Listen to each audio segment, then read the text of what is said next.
बंद कर दो, क्योंकि आगे थोड़ा ज़्यादा गहरा है।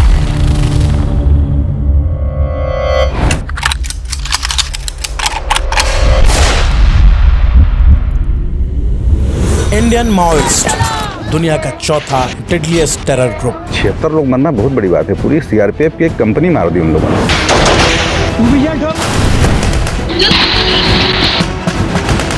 यात्री बस को रोका गया और आग लगा दी। आगजनी में एक माँ अपने 3 छोटी छोटी बच्चियों के साथ जिंदा जलकर मर गई। रानी बोदली में पेट्रोल बम फेंके थे, आग लगा दी। डेड बॉडीज जो ऐसे मुड़ गई थी ना, 55 डेड बॉडी। बहुत विभत्स तरीके से मारा जाता था। इन पेड़ों पे जवानों के चीथड़े लटके हुए। 2023 के पहले तक आप हिड़मा के गांव नहीं जा सकते। बहुत ज़्यादा नक्सल प्रभावित इलाका है, मतलब हम जहाँ रिपोर्ट कर रहे हैं हमें भी टाइम से यहाँ निकलना होगा। ये कहानी है नक्सलवाद की, माओवाद की। वो नक्सलवाद जिसने आतंकवाद से ज़्यादा इस देश को नुकसान पहुँचाया है, और इसके केंद्र में है बस्तर।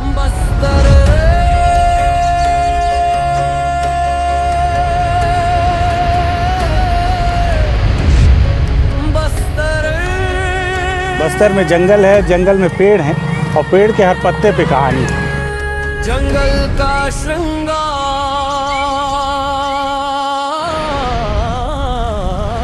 बस्तर से ज्यादा खूबसूरत अब कुछ नहीं मिलेगा।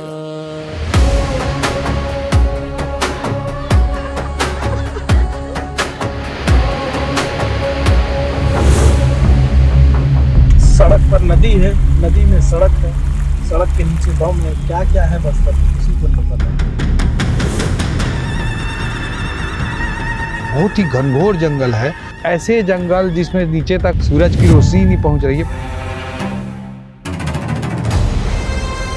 हमारी कोशिश है कि बस्तर के जंगलों में सालों से दबी इस कहानी को, हर चुनौती को पार करते हुए आप तक निकाल कर ले आए।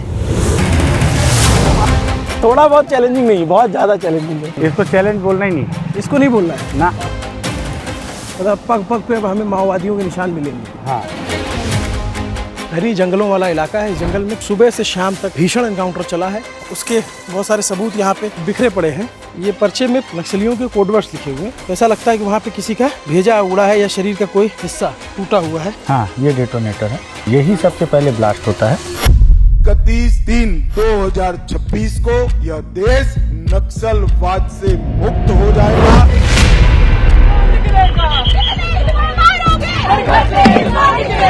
ये हिडमा के भाई लगते हैं। हिडमा के घर के लोग चाहते हैं कि उनके घर से कोई हिडमा ना निकले। लेकिन अब बस्तर में आप बात करेंगे तो लोगों को डर ये लग रहा है कि अडानी आ जाएगा, पूरा जंगल कट जाएगा। यही नक्सलिज्म से जंगल बचेगा। माओवाद का पैदा होना अगर एक प्रताड़ना, तो इसका पलना और मारा जाना सिर्फ पॉलिटिक्स। इंद्रावती के पानी में स्थानीय आदिवासी भाइयों को माओइज्म के कॉन्फ्लिक्ट में बहुत नुकसान हुआ। कितने आंसू घुल गए। आधा बस्तर 15 साल शिक्षा से वंचित था। समृद्धि नाम की तो चीज नहीं दिखती पूरे गांव में। कोई व्यवस्था है, न नल है, न बिजली है, न पानी है, कुछ भी नहीं है उनके पास। हम लोग नक्सल में जाके भी बंदूक पकड़े, अपने ही आदिवासियों को मारे हैं। इधर से भी जाके अपने ही आदिवासियों को मारे हैं।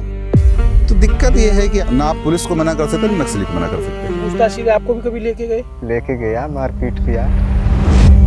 अपनी ही धरती पर हम क्यों बेघर से रह गए।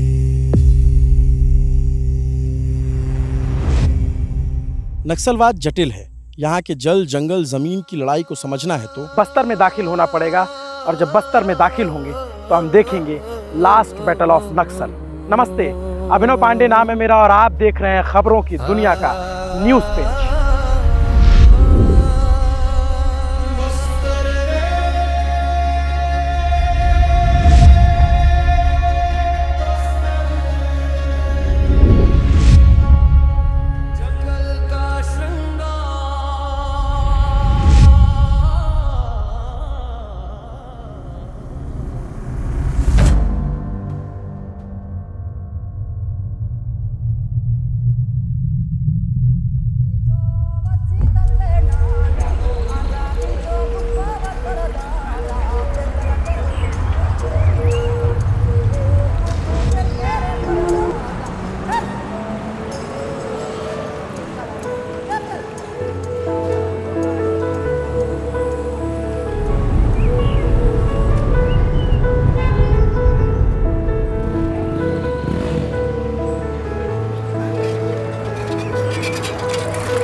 शांत इलाका बस्तर हुआ करता था।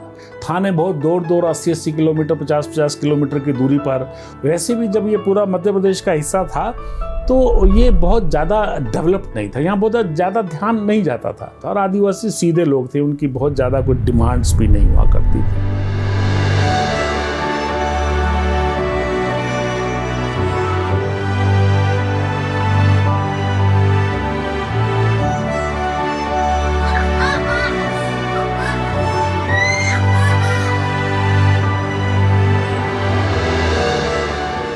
दिल्ली से 30 टाइम्स लार्जर है बस्तर। केरल राज्य के बराबर बस्तर जिला था। बस्तर ना 98 तक 1998 तक तो एक ही जिला था, पूरा संभाग भी वही था, बस्तर था, और जिला भी बस्तर था। 80 तक तो रायपुर संभाग था, रायपुर संभाग का एक जिला था बस्तर।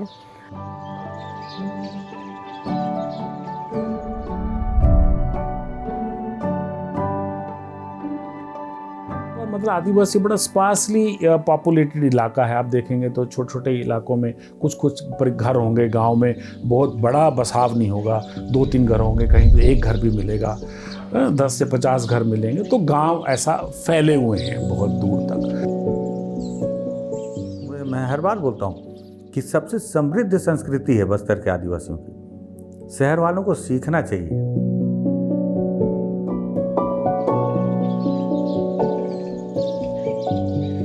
आप लोग की जो आदिवासी परंपरा है थोड़ा उसके बारे में बताएंगे? रहते हो, कैसे रहते हो आप लोग? हम तो गांव के आदिवासी जो लोग हैं, तो हम जल जंगल ज़मीन से हमारे जो जीवन यापन होते हैं जी। सिर्फ पैसा ऐसे कुछ वनोपज से कुछ मिलते हैं, मतलब बहुत कुछ मेहनत करते हैं हम लोग जी। वो तेंदू पत्ता वगैरह? जी जी, तेंदू पत्ता। और ये यहाँ लोग मुर्गे बकरे ये पालते हैं? जी जी जी जी, बिल्कुल जीवन यापन होता है जी। मुर्गे, बकरा और गाय। ये आदिवासी जो होते हैं ना, उनके घर का जो पानी होता है पीने का, वो हमेशा घर से बाहर रखते हैं। इसको ये मानते हैं कि इसके बाहर रखने से बीमारी नहीं फैलेगी, पानी ज़्यादा देर तक रहेगा, ख़राब नहीं होगा। और पीने का पानी इकट्ठा करना भी इनके लिए बड़ा चुनौतीपूर्ण काम होता है। ठीक बात कह रहा हूँ मैं? जी जी जी, ठीक, बिल्कुल सही है।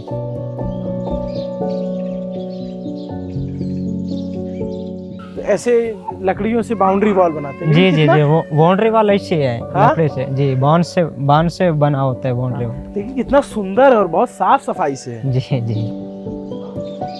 तो इधर आप क्या घर दिखाने चल रहे हैं? मैं बोल रहा हूँ आए हो तो देखो आदिवासियों का घर।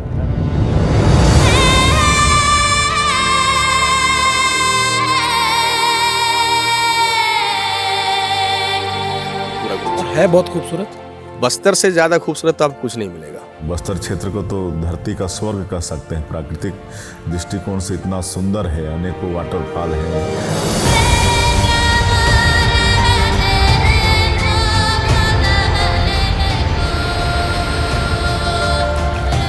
बस्तर में जंगल है, जंगल में पेड़ हैं, और पेड़ के हर पत्ते पे कहानी है, और उन पे धूल जमी हुई है। आप धूल साफ करोगे तो आपको रोज एक नई कहानी आ जाएगी।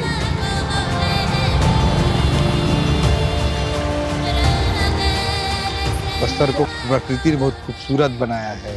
वहाँ के झरने, वहाँ के जंगल अलग ही स्तर के, वहाँ की संस्कृति।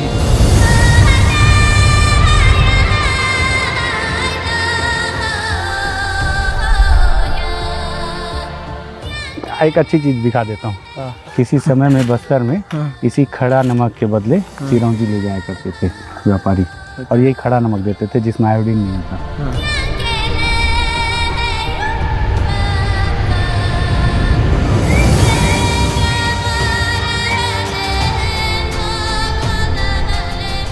ये देखिए भैया, कैमरा में दिखा दो, और ये दिखाओ इस बात को कि बस्तर के आदिवासियों प्रेम में माँ है, हमको जानती नहीं है। जान रही हैं? देखो, लेकिन ला के कुंदरू दी खाइए आप। ये देखिए आप, ये कहीं नहीं मिलेगा।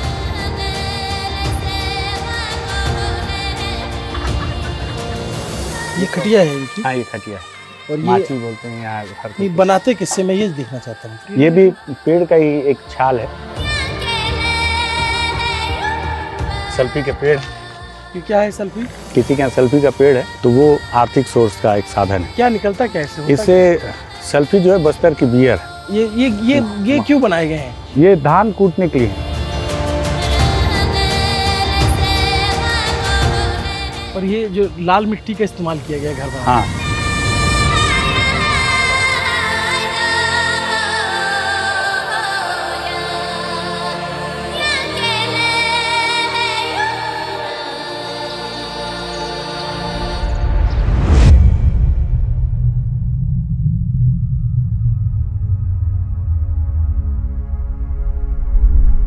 देखिए, नक्सलबारी से नक्सल मूवमेंट शुरू हुआ था। In 1967, in a small village called Naxalbari, a peasant uprising began. What started as a land struggle soon became a movement that would echo through India's forests. 1967 की बात है। हालांकि इसके बीज पहले से पड़ गए थे। भागा देखेंगे तो 3 हिस्से मांगे गए थे। चारू मजूमदार था एक, दूसरा कानू सन्याल था, तीसरा जंगल संथाल। ये 3 थे जो उस समय मूवमेंट के मेन नेता थे। जो ब्रेन जिसको बोलते हैं, इसका नक्सलवाद के पीछे था, वो चारू मजूमदार था, क्योंकि आर्म्ड स्ट्रगल की बात उसने की थी। तो जो नक्सलबारी से क्योंकि शुरुआत हुई थी, एक घटना जहां कुछ पुलिस वाले इनका मारे गए थे, फिर पुलिस वाले गए तो वहां कुछ गांव वाले मारे गए थे, कुछ महिला बच्चे भी मारे गए थे। उसके बाद से जो है अचानक ये मूवमेंट बढ़ने लगा। इस दौरान आंध्र प्रदेश की जो स्टेट कमेटी थी, उन्होंने एक महत्वपूर्ण काम किया। उन्होंने एक रिपोर्ट तैयार की। ऐसे एरिया चुने जो बैकवर्ड एरिया थे, ऐसे एरिया चुने जहां गुरिल्ला लड़ाई, जहां उनकी गुरिल्ला टैक्टिक्स थी, वो चल सकती थी।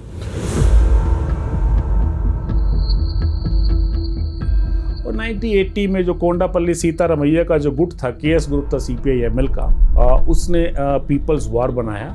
उस समय जो तेलंगाना का एरिया, जो नॉर्थ आंध्र प्रदेश का इलाका था, वहाँ ये ऑलरेडी लड़ाई चल रही थी। जो मैंने बताया पीपल्स वॉर ग्रुप था, वहीं बना था वो। काफ़ी घना जंगल है, नदी नाला, पहाड़ी क्षेत्र है, जो भौगोलिक परिस्थिति है, उन सब महोदयों के लिए एक सेफ हाइडआउट के रूप में इस्तेमाल होने के लिए एक परिस्थिति निर्मित हो गई थी। हमें इस डॉक्यूमेंट्री को बनाते हुए बहुत सारी मुश्किलों और बहुत सारी चुनौतियों का सामना करना पड़ा है। हमें नहीं पता कि इसको कितने लोग देखेंगे, लेकिन हमारी कोशिश है कि बस्तर के जंगलों में सालों से दबी इस कहानी को, हर चुनौती को पार करते हुए आप तक निकाल कर ले आए, क्योंकि इसकी इतनी सारी परतें हैं, बिना अंदर जाए उन परतों से धूल हटाना बहुत मुश्किल है।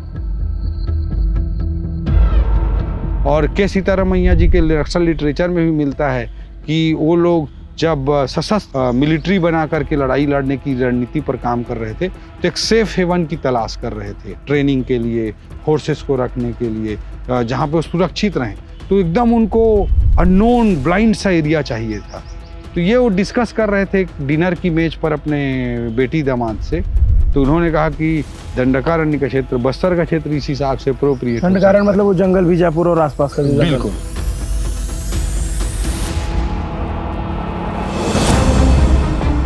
ये इलाका उन्होंने चुना रियर सेक्टर बनाने के लिए, कि जब वहाँ दबाव ज़्यादा बढ़ेगा स्टेट का, तो वो ये उनके लिए शेल्टर का काम करेगा। तो कोंडापल्ली सीतारामैया का विचारधारा ये था कि हम एक जगह नहीं रह सकते, एक जगह रहेंगे सरकार दबाव ला जाएंगे, वो हमको मार देंगे तो खत्म हो जाएंगे। हम छोटे छोटे गैंगों रूप से तैयार होकर हम दंडकारण्य की तरफ विस्तार करना है। उस समय छोटा दल में आए थे, 5-10 लोग की ग्रुप में आए थे। फिर धीरे धीरे आदिवासियों के हितैषी बनकर, जो उनकी वेलविशर बनकर अपना जो एक माहौल बनाना शुरू किया उन्होंने। उनकी जो सीधापन था ग्रामीणों का, उसका फ़ायदा उठाया उन्होंने। जब एक बार कोई, चाहे लड़का या लड़की, दल में आ गए देखने के लिए कि नक्सली कैसे रह रहे हैं, माओवादी कैसे रह रहे हैं, तो आने के बाद उनका कहना था कि देखिए, अब पुलिस को पता लग गया है कि आप हमारे साथ रह चुके हैं, पुलिस पकड़ के ले जाएगी। तो वो डर से, मादन से वापस नहीं जाते। मतलब आपको पार्टी छोड़ने नहीं दे रहे थे? छोड़ने नहीं देते थे, मतलब तेरे को एक दिन में उठा के ले जाएंगे, वहाँ कहाँ रहेगी तो बोल के ऐसे बोले। उन्होंने बताया कि देखिए आपके यहाँ कोई बीमार हो रहा है तो कोई डॉक्टर नहीं आ पहुँच पा रहा है, क्योंकि अंदरूनों में ये सुविधाओं की कमी थी। ये जो सोशो इकोनॉमिक डेफिसिट्स जो थे, जो चाहे वो अस्पताल की कमी थी या शिक्षा की कमी थी, ये फैक्टर्स यहाँ पर कहीं ना कहीं कमज़ोर रहे हैं। तो ये बहुत ज़्यादा डेवलप नहीं था, यहाँ बहुत ज़्यादा ध्यान नहीं जाता था। मेरे को बढ़ते होने के कारण आर्थिक स्थिति है, रहने के लिए मकान भी नहीं था। मकान बनाने के लिए भी फॉरेस्ट वाले दबाव लाते थे कि लकड़ी काटना नहीं है, लकड़ी काटेंगे तब तो मकान बना पाएंगे। ये कहेंगे 90 तक, मैं कहूँगा 90 तक ये कुछ लोकल मुद्दों उठाते रहे, चाहे वो तेंदुपत्ता के रेट थे या फॉरेस्ट ऑफिशियल्स द्वारा कुछ जातियाँ थी या पुलिस के द्वारा जातियाँ थी। इन मुद्दों को उठाकर इन्होंने ग्रामीणों को अपनी तरफ करना शुरू किया। वो जो पूरा उनका जीवन, पूरे त्यौहार, उनके संगीत, उनके नृत्य पूरे जंगल पर आधारित थे। वहाँ पर जाकर फॉरेस्ट गार्ड उसको फॉरेस्ट प्रोटेक्शन एक्ट 1980 का पाठ पढ़ा के डंडा चला रहा है। तो इसी कारण से कि हमको पहला संघर्ष हमको यही दिखाई कि फॉरेस्ट को पहले भगाओ। तो फॉरेस्ट को भगाया तो हम फिर जंगल काट के खेती बनाएंगे तो हम खाने के लिए भरपूर खाना मिल जाएगा। तो इसलिए आप नक्सली बन गए जी। उसके बाद फिर हम लोग और एक नारा लगाए थे कि जंगल को बचाओ, पूंजीपति को भगाओ, तो रोड रोको, तालाब बनाओ। ये नारा लोगों को दिल में ना, वास्तविक में उनको दिलों में घुस गया था। तो उसी पीरियड में लोग फिर क्या हो रहा था, संगठन बनाने लगा था। तो संगठन में लोग स्वयं काम करने लग गए। तो गढ़चिरौली, बस्तर, अलग अलग इलाकों में पहले मास ऑर्गेनाइजेशन अलग अलग नाम थे। फिर 88 में इन्होंने एक नाम दिया, दंडकारण्य आदिवासी मजदूर संगठन, संघ का नाम दिया, और मास ऑर्गेनाइजेशन बढ़ानी शुरू की। महिलाओं को इकट्ठा करने के लिए पहले एक साथ थे, बाद में अलग किया। KMS, क्रांतिकारी आदिवासी महिला संगठन बनाया। लोगों को अट्रैक्ट करने के लिए एक इनका कल्चरल ग्रुप था जिसको ये CNM बोलते, चैतन्य नाट्य मंच। तो ये 3 मास ऑर्गेनाइजेशन थी जिसके माध्यम से उन्होंने लोगों को इकट्ठा करना शुरू किया।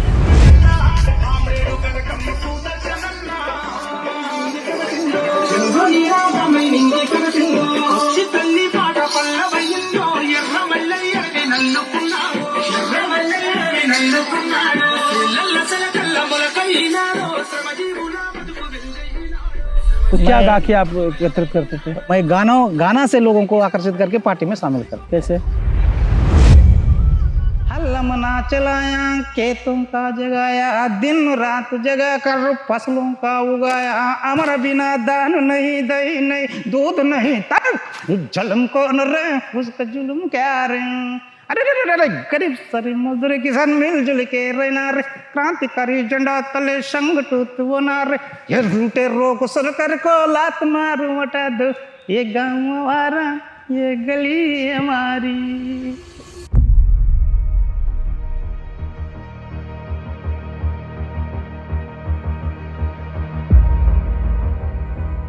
यहाँ पर बच्चा पैदा हो रहा है तो वो एक माओवादी विचारधारा से प्रभावित एक मस्तिष्क जो धारित किए हुए है जो महिला, उसके गर्भ से वो पैदा हो रहा है। ब्रेन वॉश नहीं हो रहा यहाँ पर, किसी का नहीं हुआ, वो ब्रेन इम्प्लीमेंट है। अब ऐसे माहौल में जो बच्चा पैदा होगा जिसके माँ बाप माओवादी विचारधारा से प्रभावित हैं, तो वो डेफिनेटली माओवादी ही होगा। मेरा कहने का मतलब ये है कुल मिलाकर कि कोई भी इनकी आइडियोलॉजी को समझकर कि हम कौन सी लड़ाई लड़ने जा रहे हैं, माओवाद क्या है, थ्योरी आइडियोलॉजी क्या चीज़ है, उसको समझ के आ रहे हो, पॉलिटिकल मोटिवेटेड लॉर्ड जो है वो नहीं था। ये कम्युनिज्म और ये सब इधर के आदिवासी लोगों को समझ में आता था कि बस ये लगता था कि जंगल जमीन बचाना है? अब उनको नहीं आता था, नहीं आता। उस समय क्षेत्र की जनता के पास कोई विकल्प नहीं। यदि कोई बंदूक के नोक पर किसी को बोल रहा है आज आपके गांव से 5 युवती हमारे संगठन में आना चाहिए करके, उनके पास कोई ऑप्शन नहीं रह गए। वो मजबूरी में फिर अपना गांव के बच्चे को, अपने घर के बच्चे को नक्सल संगठन में भेजना पड़ा। 93 में तर्रेम में एक ब्लास्ट हुआ था जिसमें 11-12 लोग मारे गए थे। वो जो ब्लास्ट हुआ तो उसके बाद लगा कि नक्सलिज्म जो है कोई बड़ी चीज़ है और मतलब कोई बड़ा हिंसक तरह का मूवमेंट है। उसके पहले ऐसा कुछ नहीं था। तो उसके बाद से ये पुलिस फोर्सेस पे अटैक होना शुरू कर दिया, चाहे वो एम्बुश था और चाहे रेड्स थी, और इस प्रकार से मुठभेड़ें शुरू हो गई।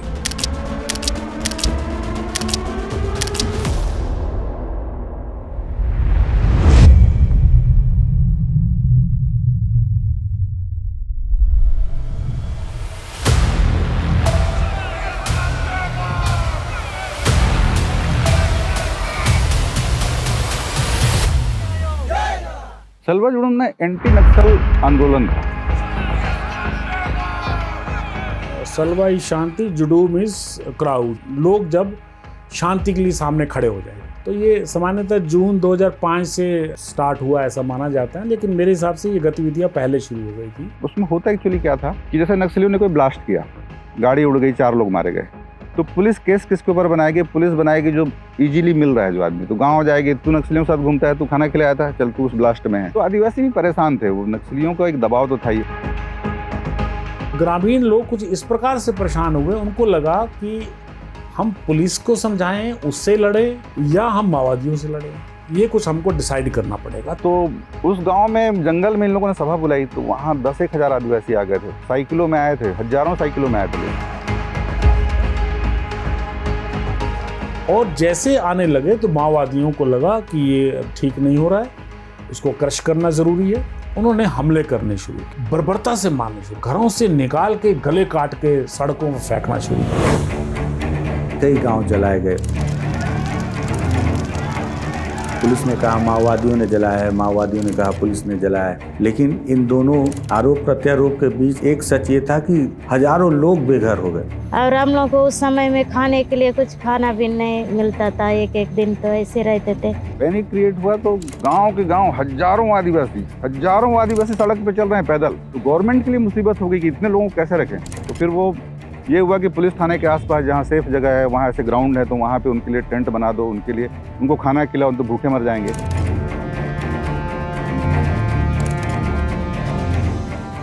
नक्सली तरफ से सलवा जुड़ूम कार्यकर्ताओं को मारे, नेताओं को मारे, इधर से जाके गांव वालों के ऊपर इन लोग ऐसा किए। ऐसा में खूनी खेल खेला, अपने ही आदिवासियों का नुकसान हो गया। उस समय थोड़ी सी पुलिस कर्मियों की तरफ से जाती हुई, ऐसा बहुत सारे काडर्स बताते हैं। तो वो उस समय डिवाइड हुआ, तो कुछ लोग उधर चले गए, तो वो उनकी भर्ती अचानक से बढ़ गई।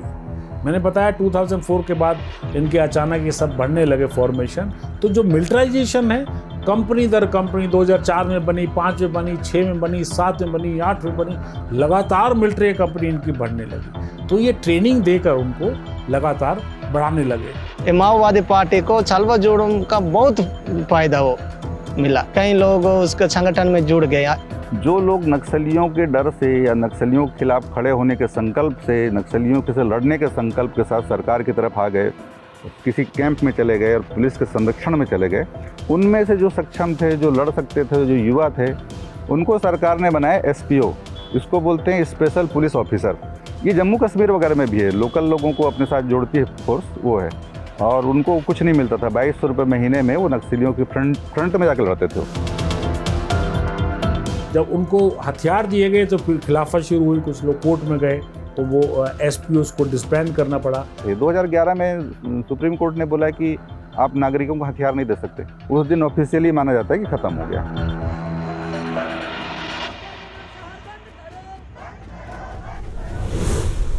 सलवा जुड़ूम से बहुत नुकसान हुआ ना। सलवा जुड़ूम से ये भी हुआ कि गांव से जो लोग भाग के कैंप में आए, वो तो पुलिस के हो गए और नक्सलियों के दुश्मन हो गए, लेकिन हर आदमी तो नहीं भाग के गया। 10 लोग हैं तो 4 भाग के निकल गए बाहर, 6 फंस गए जंगल में। जो फंस गए उनके पास कोई ऑप्शन ही नहीं बचा, तुम नक्सलियों के साथ जाओ, ये हो गया। इसमें क्या है कि आम आदिवासियों को नक्सलियों के खिलाफ, और नक्सलियों में भी तो आदिवासी ही हैं, आपस में ही लड़वा के सरकार इलाके में शांति स्थापित कर रही है। तो कहीं ना कहीं मुझे ऐसा लगता है कि सलवा जुड़ूम से कुछ प्राप्त नहीं हुआ, लेकिन ये हो गया कि माओवादी और मजबूत हुए और ज़्यादा। खुद उस सीनियर माओवादी कैडर ने बताया था कि सलवा जुड़ूम के पहले तक उनके पास कंपनी और प्लाटून थे, जो आज भी सरकार के लिए सबसे बड़ा चैलेंज है। एक ही आखिरी चैलेंज जो बचा हुआ है, बटालियन। वो बटालियन सलवा जुड़ूम के समय तैयार हुई।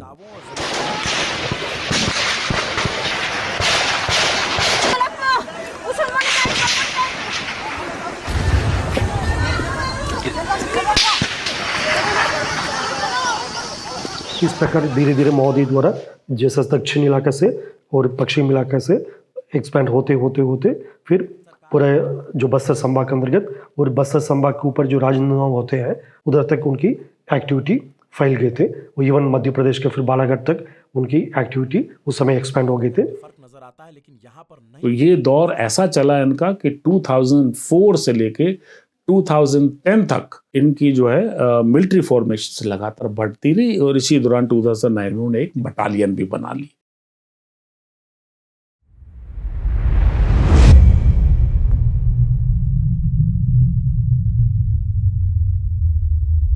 problems of terrorism and left-wing extremism constitute two major challenges that our society and polity face today.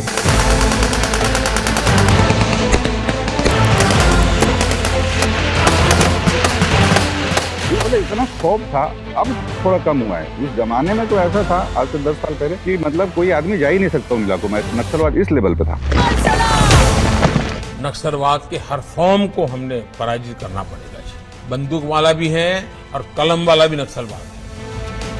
जब ये कलेक्टर थे तो इनके बगल के जिले के कलेक्टर को नक्सलियों ने अगवा कर लिया। Alex Paul Menon Sukma, same day मेरे को भी किडनैप करने की उनकी योजना थी। सघन माओवादी इलाका है ये, जहां पर माओवादियों की एक तरह से हुकूमत चलती है और उन्हीं के पास से इस वक्त कलेक्टर रिहा हुए हैं और रिहाई के बाद वो इसी वाहन में बैठकर वापस चिंतलनार की तरफ रवाना हो रहे हैं। तो पहली बार जब हम जा रहे थे तो केसकाल घाटी में डीजल ख़त्म हो गया हमारी गाड़ी का, और एक करीब 8 बजे रात की बात है। तो उसके नीचे थाने में कांकेर में डीजल रखा हुआ था, लेकिन किसी की हिम्मत नहीं हुई कि वहाँ पर डीजल पहुँचाएँ। तो ये स्थिति उस समय नक्सलवाद के कारण होता था। और आज़ादी के 70-75 साल बाद पहली बार इस गांव में तिरंगा फहराया गया, क्योंकि यहाँ भारत की सरकार का कानून लागू नहीं होता था। यहाँ जनताना सरकार, नक्सलियों की सरकार का कानून लागू होता था। जन अदालत में लोगों को मारे आप लोगों ने? हाँ सर, कुछ लोगों को मारे हैं। बहुत ज्यादा परेशान किया नक्सलियों ने। बहुत ज्यादा हमेशा लगे रहते थे, गाँव वालों को मारना पीटना, चावल के बाद। सूर्यास्त के बाद में उस क्षेत्र में निकलना मुश्किल होता था, इतना भय रहता था। उस क्षेत्र के नेता सिर में कफन बांध के नेतागिरी करते थे। रात में कभी भी आकर रोड काट देते थे, उस रोड पर पेड़ गिराकर पेड़ रोड को रोक देते थे। तो कभी भी इवनिंग के बाद उसमें मूवमेंट नहीं होता था। स्कूल है ये? जी जी स्कूल है। ये स्कूल है, इसमें बच्चे पढ़ते हैं। ये भी अपने आप में इस इलाके में होना एक ज़माने के लिए चमत्कार है, क्योंकि ये बहुत ज़्यादा नक्सल प्रभावित इलाका है। मतलब हम जहाँ रिपोर्ट कर रहे हैं, हमें भी टाइम से यहाँ निकलना होगा, क्योंकि अंधेरा होने के बाद यहाँ क्या होगा कोई नहीं जानता है। 25 मई 2013 को एक घटना हुई थी झीरम घाटी में, जिसमें कांग्रेस की पूरी एक पीढ़ी माओवादियों ने समाप्त कर दी। गाड़ियाँ सब मतलब उलझी हुई थी और जगह जगह खून के धब्बे थे।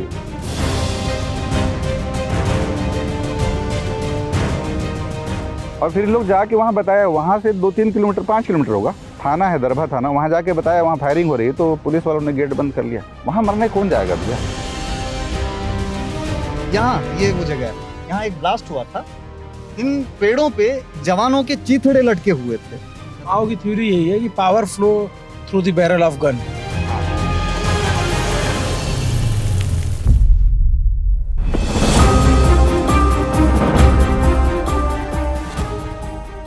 तो ताड़ेमटला में जो जवानों की हत्या हुई है, ये 2010 में हुई है। ये जब वो फोर्स आ रही है उधर से पैदल चल के, ट्रक आ रहा है, तो जवान दौड़े, नक्सली है नक्सली है। चारों तरफ पेड़ है, लेकिन बीच में मैदान है, खेत है। ये जब खेत में पहुंचे तो पेड़ों के पीछे चारों तरफ नक्सली थे।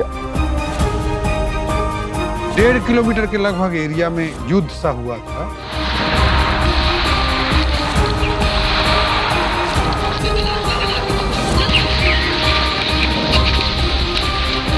तो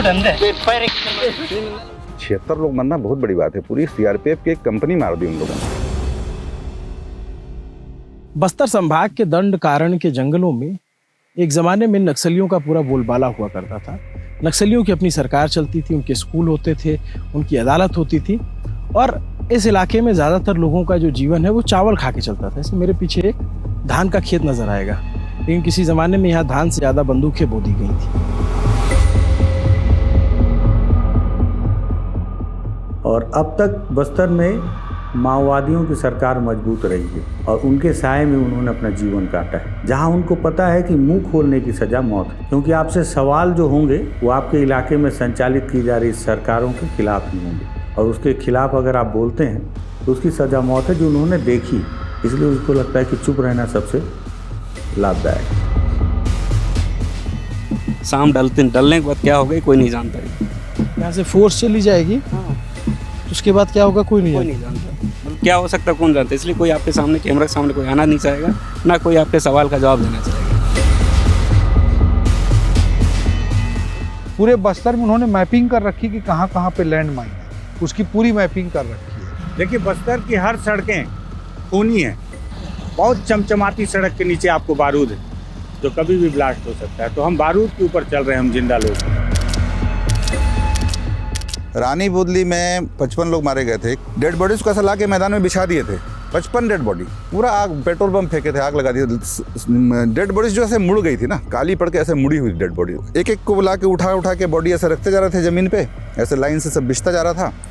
एक डेड बॉडी लाए, उसको ऐसे रखे, उसका सर नहीं था, खाली इतना धड़ के नीचे का हिस्सा था। 5 मिनट के बाद एक दूसरा जवान आया तो एक सर को लेके आया, उसके साथ ऐसा रख दिया बाजू में। मैं बोले ये कौन है यार, इसके सर काट दिए और ऐसे फिर अलग से ला के यहाँ जोड़ना पड़ रहा है। तो बोले भैया एक कमांडेंट था, इंचार्ज यही थे यहाँ पे, कमांडेंट का सर काट लिया भैया वहाँ पे।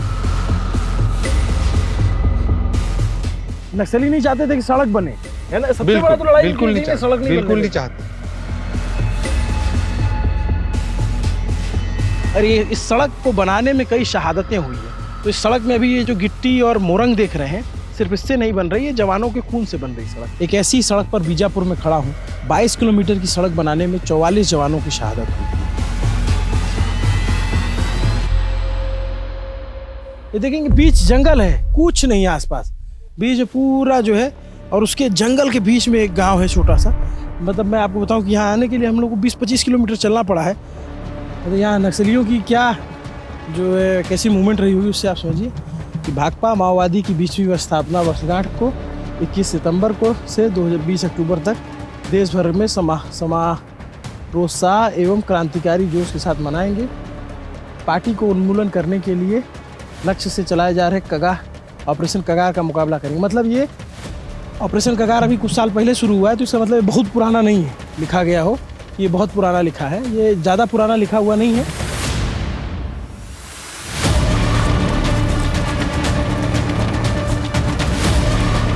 बीच जो पक्की सड़क क्या होती है, अगर इस इलाके का आदमी 10-20-25 किलोमीटर दूर न जाए तो उसको पता भी नहीं चलेगा कि धरती पर डामर और गिट्टी की एक सड़क होती है, तो कोई सड़क नहीं है। भोपालपट्टनम से आगे तीमेड़ करके एक जगह थी, वहाँ पर जाकर नेशनल हाईवे खत्म हो जाता। देश में ऐसा कोई नेशनल हाईवे हो जो नदी पे जाके खत्म हो जाए। 2023 के पहले तक आप हिडमा के गांव नहीं जा सकते। तो हम हिडमा के गांव जा रहे हैं, उसी हिडमा के गांव। दिल्ली की मीडिया के लिए इस देश का सबसे बड़ा नक्सली था। तो चलिए पुअर्ती चलते हैं, हिडमा के गांव।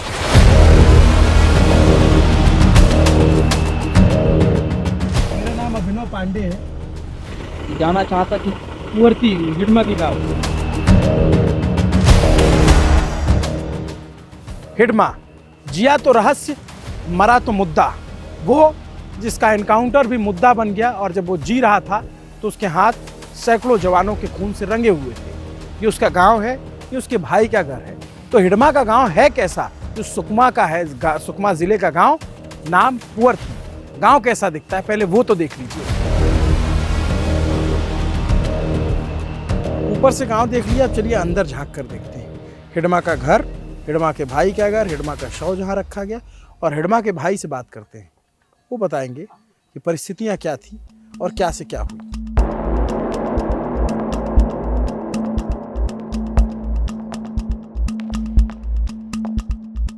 ये हिडमा के भाई लगते हैं, उनसे पूछेंगे कि कैसे, कि कब बने वो, कब संगठन पार्टी में कब गए। ननपुर नवरात्र फिर के आंटे नोट ना मोकोते नहीं लास्ट तक।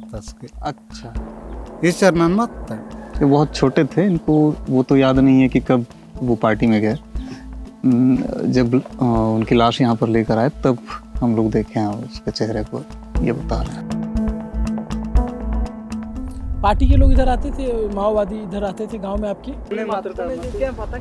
इल्ला पहले आते थे, घूमते थे, जाते थे। यहाँ पर उनका एक क्या बोलते हैं उसको, वॉर रूम उन्होंने बना कर रखा था यहाँ। और इतना मजबूत किला था ये उनका, जिसको आज ध्वस्त किया गया है स्मारक को, कि एक ज़माने में किसी को जो है चुनौती दे देते थे। 22 जवानों को थोड़ी दूर पहले यहाँ से उनकी हत्या की गई थी, उनको मारा गया था। हिडमा ने इस क्षेत्र को, इस गांव को इस तरह से, उसको क्या कहते हैं, कॉर्डन कहते हैं क्या, कर रखा था कि यहाँ तक कोई नहीं पहुँच सकता था। अच्छा, कई लेयर की सुरक्षा रहती होगी। जी।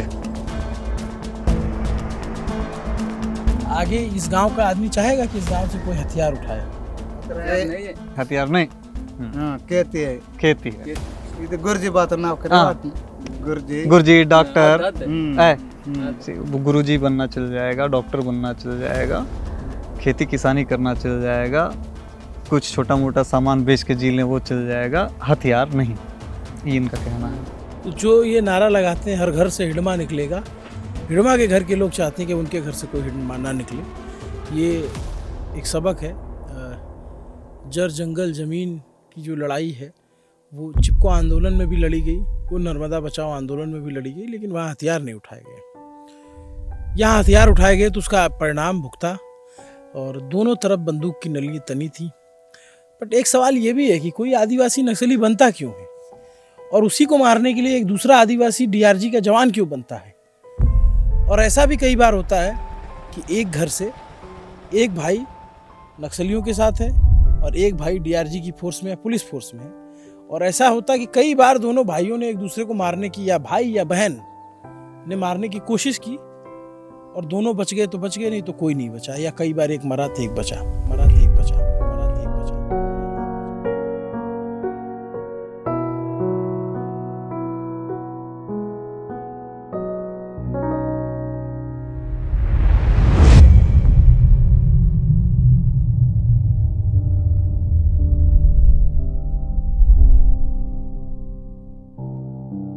पूरे कॉन्फ्लिक्ट में स्थानीय आदिवासी भाइयों को माओइज्म के कॉन्फ्लिक्ट में बहुत नुकसान हुआ है, और उनकी विकास यात्रा, उनकी शिक्षा की यात्रा, उनके जीवन। हमारे जनजातीय समाज के लोग तो मोहरा बन गए, मारने वाले भी वही, मरने वाले भी वही।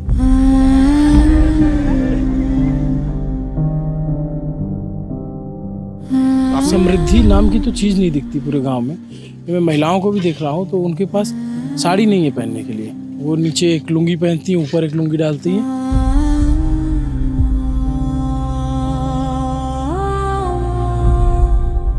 तो दूर दूर राशन का दुकान होता था, राशन लेने के लिए 5वां दिन उनको लगते थे। आजकल सुनते हैं तो कितना तकलीफ होता है। आज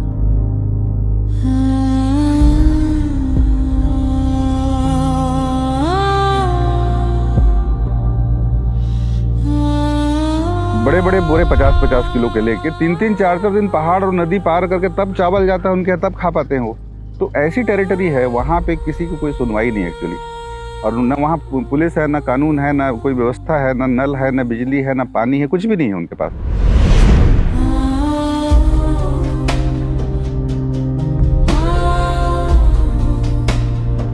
और यहाँ के लोग तो बाहर नहीं निकल सकते थे माओवादी पार्टी की इजाज़त के बगैर।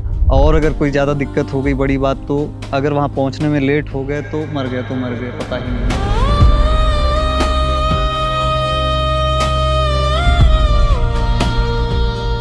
हम लोग नक्सल में जाके भी बंदूक पकड़े, अपने ही आदिवासियों को मारे हैं। इधर से भी जाके अपने ही आदिवासियों को मारे हैं। खून खराबी हो गया आदिवासियों का ही, हमको क्या कुछ नहीं मिला।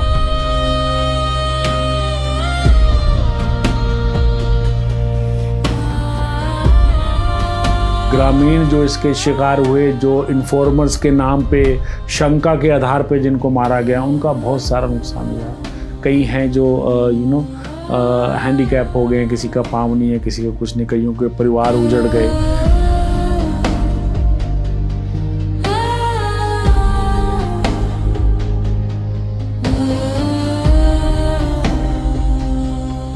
बस्तर के इलाके इतने दुर्गम हैं कि यहाँ ऑपरेशन छोड़िए, सामान्य जनजीवन बड़ा मुश्किल है। अब देखेंगे कि मैं एक ब्रिज पे चल रहा हूँ, जब पानी कम होता है तो लोग पानी में से चल के जाते हैं, क्योंकि इस पे चलना अपने आप में किसी खतरे से खाली नहीं है। लेकिन आप सोचो जब पानी बढ़ता होगा, कोई बच्चा इसी को पार करके स्कूल जाता होगा, कोई माँ राशन लेने जाती होगी, तो इतनी दुर्गम परिस्थितियों में जो बस्तर के आदिवासी हैं वो अपना जीवन व्यतीत कर रहे हैं।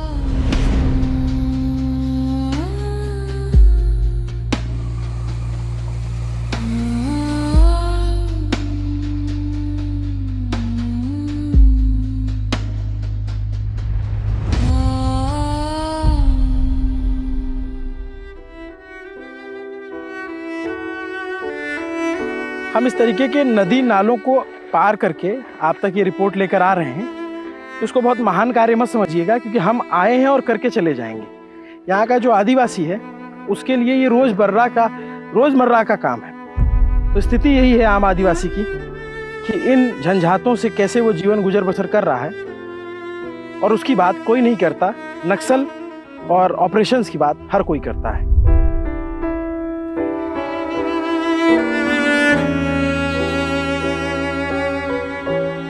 आम आदमी का ही नुकसान हुआ एक्चुअली, चाहे वो केस का मतलब किसी को भी उठा के बंद कर दो। नक्सल मामले में झीरम में कितने लोग बंद हो गए हैं। आप किसी को पकड़ लो गांव के आदमी को और बोल दो कि उसमें शामिल था। तो पूछताछ के लिए आपको भी कभी लेके गए? लेके गया, मारपीट किया। मारपीट किया आपसे?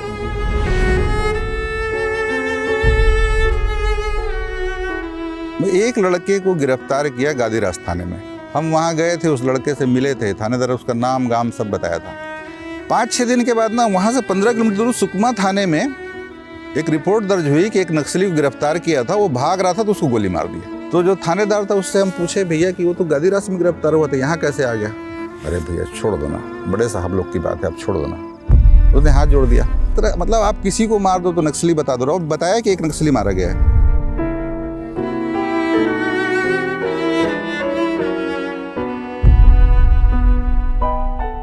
और ये 1 महीना 6 महीना 1 साल 6 महीना जेल पे रहे। क्यों? नक्सली मामले पे। कब ले गए थे सर? 1 साल 6 महीना था। कौन पूछने वाला? जैसे आप लोग दोनों तरफ जो है, जी जी जी, फोर्स के पास भी बंदूक है, जी जी, नक्सलियों के पास भी बंदूक है, और बीच में आप लोग हो। जी जी, बात सही है सर। हम एक वॉलीबॉल की तरह हुए हैं, ना इधर से डर है ना इधर से, हम बीच में हैं। किस तरह का डर रहता है? अगर इनका जो कार्य रहता है तो इनका नहीं करेंगे तो इधर से मारपीट करेंगे, यहाँ तो कुछ आते कर देंगे, और इधर से नहीं करेंगे तो इधर से कुछ आते कर दें। ये हमारी बहुत कुछ डर है। देखिए, आधा बस्तर जो है ना, आधा बस्तर 15 साल शिक्षा से वंचित था। शहरों की बात छोड़ दें। बाजार गए गांव के लोग तो पुलिस ने पूछताछ की कि गांव में क्या चल रहा है।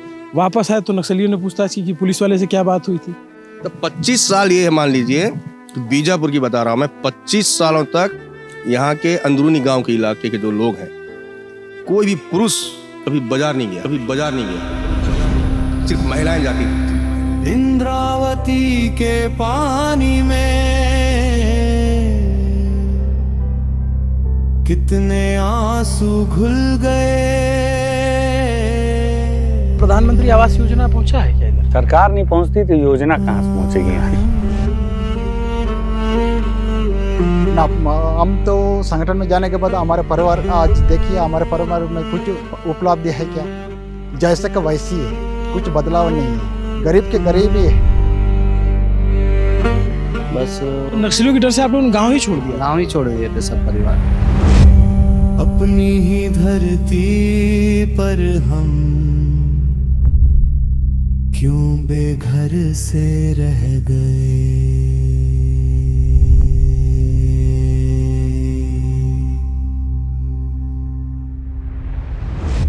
कभी ट्रेन में बैठे हो? ट्रेन में? नहीं। ट्रेन में नहीं बैठे कभी? नहीं बैठे। क्या बात कर रहे हो? कभी नहीं बैठा? देखा हूँ, नहीं है। देखे भी नहीं हो? नहीं।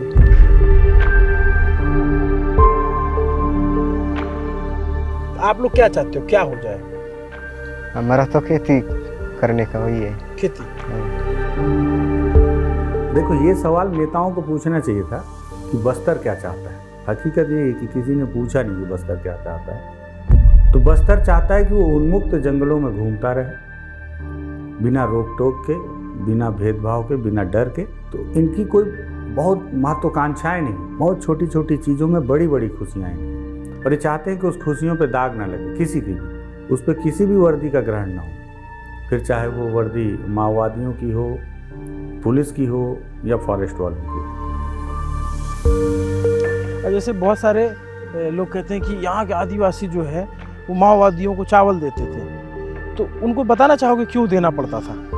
मजबूरी में देना पड़ता था, मतलब वो भी हमारे आदिवासी युवा हैं, तो वहाँ जाके माओवादी बने हुए हैं। तो आम आदमी का बहुत ज़्यादा नुकसान है ना। आम आदमी का पुलिस की तरफ से भी नुकसान है और अब वो ना आप पुलिस को मना कर सकते ना नक्सली को मना कर सकते। ये प्रॉब्लम है बहुत बड़ी।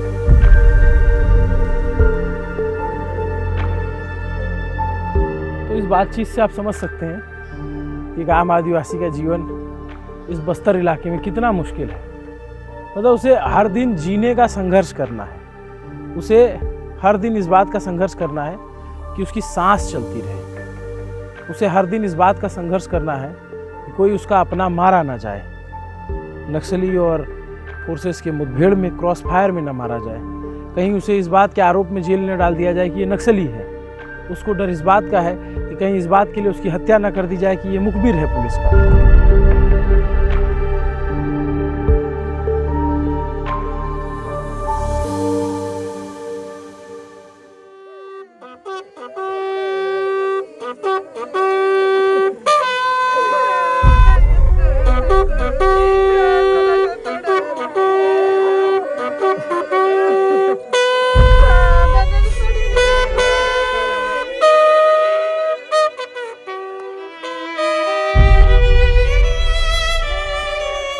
डीआरजी के जवान रमेश सोढ़ी की शहादत हुई है। इनके साथ 3 जवान शहीद हुए हैं। उस शहादत की कीमत देश को दिखाना चाहता हूं।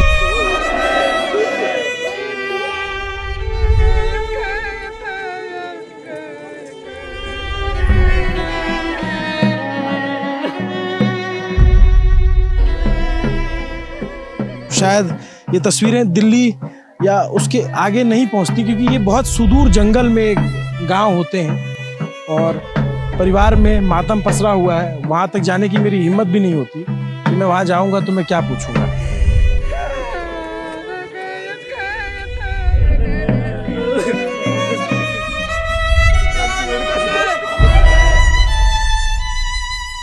दो बाई 6 का ये ताबूत जो है बहुत भारी होता है और इतना भारी होता है कि इसके बोझ तले पूरा परिवार दब के सहम जाता है और उसके पास यादों के अलावा कुछ बचता नहीं।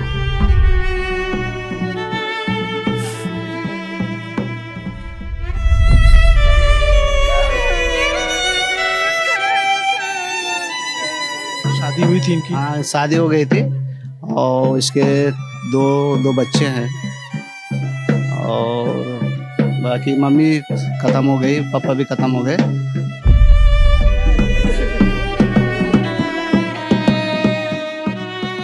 मैं खुद पहली बार इस इलाके में कवरेज के लिए आया और मुझे बड़ा अफसोस इस बात का है कि जब मैं कवरेज कर रहा हूँ तो मेरी दूसरी तीसरी रिपोर्ट ही जो है यहाँ आकर के मुझे एक जवान की शहादत देखनी पड़ रही है, जिसमें वो अपने ज़मीन के लिए लड़ते हुए शहीद हुआ है। इस ज़मीन को नक्सल मुक्त, इस ज़मीन को आतंक के मुक्त कराने के लिए शहादत हुई है।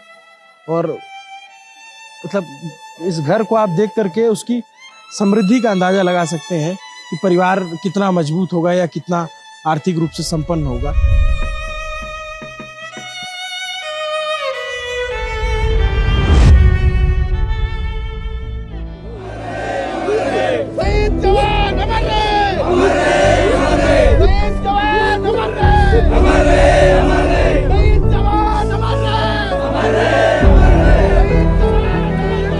नक्सलियों से लड़ाई लड़ते हुए 3 डीआरजी के जवानों की शहादत हुई। ऐसी न जाने कितनी शहादतें हैं जो ठीक से दर्ज भी नहीं हुई, सिर्फ आंकड़ों में दर्ज है। नक्सलवाद के खिलाफ लड़ाई लड़ते हुए, नक्सलवाद के खिलाफ की जो लड़ाई, उसकी कीमत क्या है, ये हिडमा हर घर से निकलेगा नारा लगाने वाली लड़की या उसके जैसे बच्चे शायद ही जान पाए।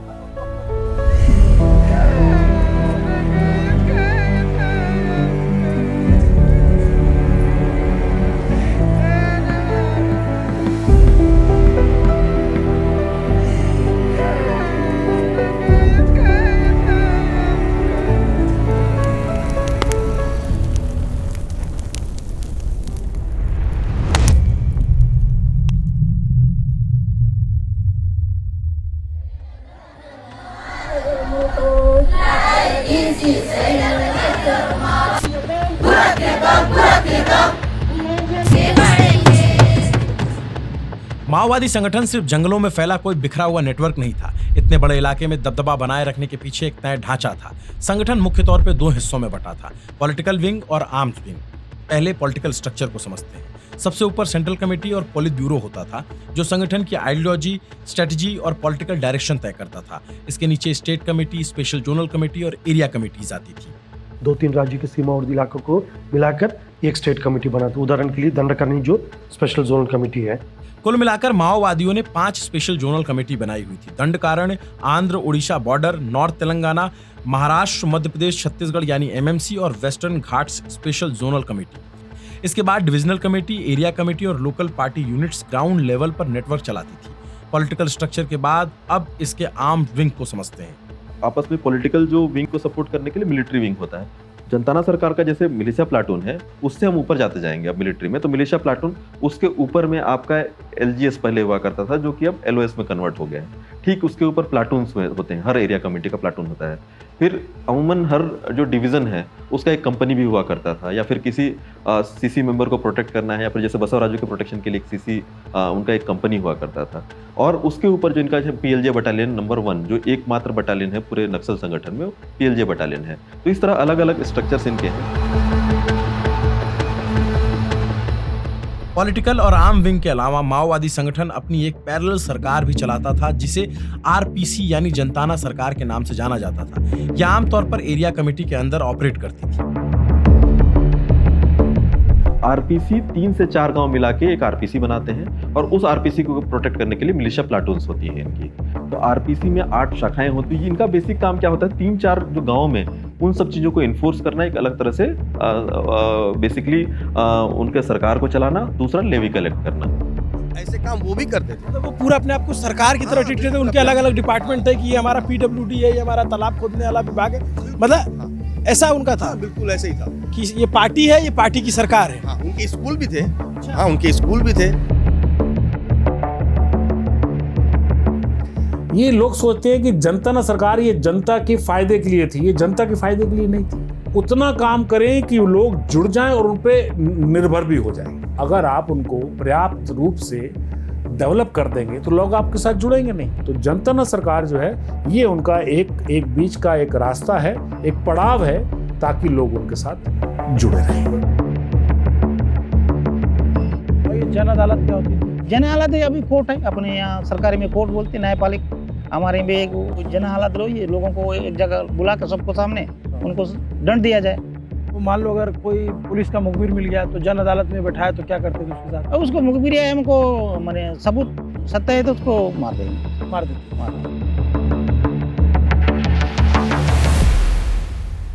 नक्सलवाद की चर्चा में एक शब्द बार बार आता है, अर्बन नक्सल। इस पर बहस बहुत रही, लेकिन इसे समझना भी जरूरी है।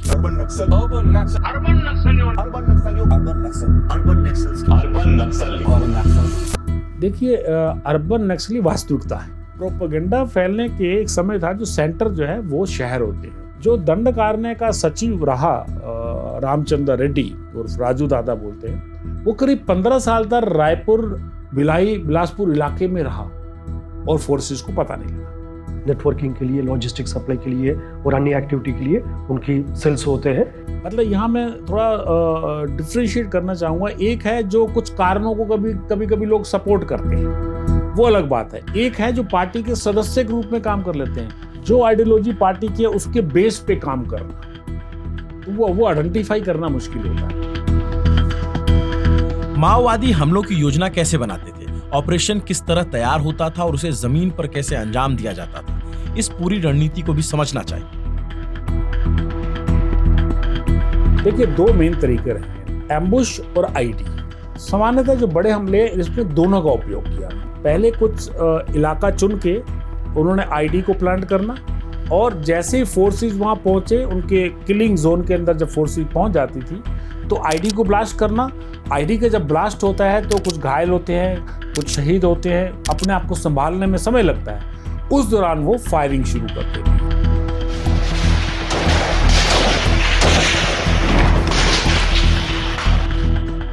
इनकी एक स्ट्रेटजी होती है, जैसे यहाँ गोली चल रही तो आप भागोगे, तो भागोगे कहाँ भागोगे? आप उस पेड़ के पीछे भागोगे, तो उस पेड़ के पीछे एक आदमी को आग पकड़ेगा।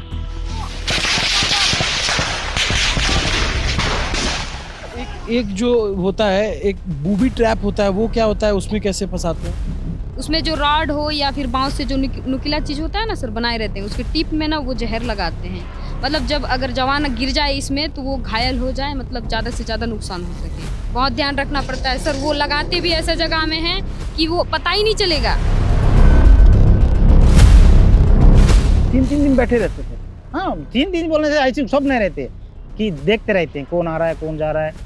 गुरिल्ला एरिया में मेन जो उनका स्ट्रेंथ होता है वो इंफॉर्मेशन ही होता है, और इंटेलिजेंस उनका बहुत स्ट्रांग हुआ करता था उस समय। अच्छा, ये हमेशा सूचना देते रहते हैं। बगल में हमारा फोर्स रहती है, उसी के ऊपर भरोसा रहेगा। कभी वो गलत संदेश देगा तो फेल हो जाएगा, सही सलाह देगा तो वही सक्सेस। इसीलिए हम लोग कोशिश करते थे कि कोई इंफॉर्मेशन लीक ना हो। नक्सली और आतंकी में ये फर्क होता है कि नक्सली जो फिदाइन नहीं होता। उनकी स्ट्रेटजी में बेसिक डिफरेंस है। आप नक्सल स्ट्रेटजी को देखेंगे, जो गुरिल्ला स्ट्रेटजी को आप देखेंगे, तो लोग जीरो लास्ट प्रिंसिपल पे काम करते हैं। हमको जब कमजोर समझ के वो अपने सीना तान के आने लगेगा तब हम हमला करते हैं। गिरिल्ला युद्ध का मतलब ये है ना, वो ऐसी समझ गए। मतलब एक सड़क है, उधर में 100 बार में से 90 बार जाऊंगा, कुछ नहीं होगा। कुछ नहीं होगा, मेरे को लगेगा सब ठीक है। ठीक है। 99 बार जाऊंगा, लगेगा सब ठीक है। ठीक है। 100वीं बार मार देगा, मार जाएगा। यही है ना, ये गुरिल्ला। बहुत ही घनघोर जंगल है और टोपोग्राफी एकदम अलग है, और टोपोग्राफी का वो बहुत इस्तेमाल करते हैं। कहीं पर भी ऊंचे में जब पोजीशन ले लिया, कुछ भी कर लिया, वहाँ पता ही नहीं चलता कि कहाँ से गोली आ रही।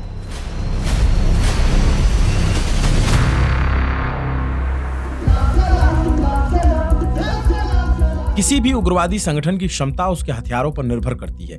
ऐसे में यह जानना जरूरी है कि माओवादी अपना हथियारों का जखीरा कैसे तैयार करते थे। हथियार हमारे पास नक्सली में 3 सोर्सेस है। दुश्मनी का हथियार खींच के हम अपनाना, दुश्मनी का मतलब पुलिस के ऊपर उसका छीन लेना है। हालांकि आपको याद होगा उसमें बड़ी थ्योरी चलती थी कि इनको पाकिस्तान से हथियार मिल रहे हैं, चाइना से मिल रहे हैं। मैंने कई जगहों से इस बात को कंफर्म करवाया। 90 छोड़ी 99% हथियार जो है वो सिर्फ और सिर्फ जवानों से लूटे हुए हैं। ऑटोमेटिक जो भी ऑटोमेटिक राइफल जितनी है, मतलब हम ये मान के चलेंगे कि जिसके हाथ में एक ऑटोमेटिक हथियार है तो उसने एक जवान को मार के छीना है, ये मान जी कह सकते हैं। दूसरा, इन्होंने स्वयं ने एक टेक्निकल डिपार्टमेंट अपना बनाया, और चाहे वो 12 बोर की बंदूक हो, मस्केट हो, यहाँ तक कि रॉकेट लॉन्चर के शेल बनाए उन्होंने बाद में, यहाँ तक डेवलप कर लिया उन्होंने।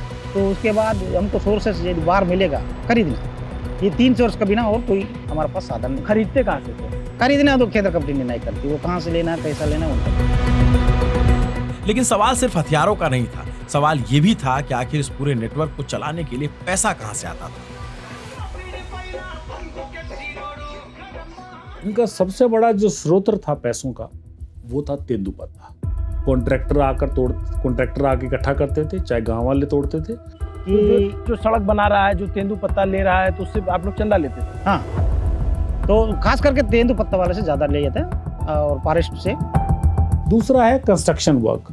आप सड़क बना रहे हैं, आपको दूसरा कंस्ट्रक्शन कर रहे हैं, तो कंस्ट्रक्शन के जितने भी ठेकेदार होते हैं वो तभी काम कर पाते हैं अंदर, अगर उनको आप कुछ न कुछ राशि उनको पहुँचा रहे हैं। दूसरा, जो पार्टी सदस्य रहते हैं उनका पार्टी शुल्क रहता है 10 रुपये प्रति मेंबर, कुछ राशि वहाँ से भी आ जाती है। उदाहरण के लिए हमारे गंगालूर एरिया कमेटी में तेंदुपत्ता का छोड़ के कम से कम 30 लाख तक जमा होता था 2019 तक, 1 साल का। और ये तेंदुपत्ता का 1 करोड़ तक जमा होता था तेंदुपत्ता का। जंगलों में छिपे इस संगठन की अपनी एक अलग दुनिया थी, जहां रहने के अपने नियम थे, इलाज का अपना इंतजाम, और व्यक्तिगत जीवन में कई फैसले भी संगठन ही तय करता था। लेकिन आखिर ये व्यवस्था चलती कैसे थी? तो जैसे आप बोले नसबंदी, तो डॉक्टर कहाँ से आते थे अंदर? वहीं करते थे सर, कुछ लोग ऐसे सीखे थे नसबंदी। डॉक्टर होते हैं उनके पास? जी, डॉक्टर होते हैं हर विभाग में, हर एरिया में एक डॉक्टर को रखते थे। टीम रहता था 3 या 5 जनसंख्या। तो जंगल में रहते कैसे? जंगल में रहना है, सुबह जंगल में है तो टेंट लगाते हैं, ऐसे अभी अपन जैसा बैठा ऐसे बैठते हैं। जंगल में एक दूसरी जगह से ट्रैवल भी करते थे, बारिश में, फिर वो बारिश तो वो सब झेलना पड़ता है। हम लोग बारिश में, वो कम्युनिस्ट लोग का वो जीवन ही है कठिन जीवन। हम कम्युनिस्ट है, हम कष्ट जीवी है, हाँ बोलने से ना बोलने से मैं अमी कम्युनिस्ट अमी कष्टजीवी कष्टजीवी।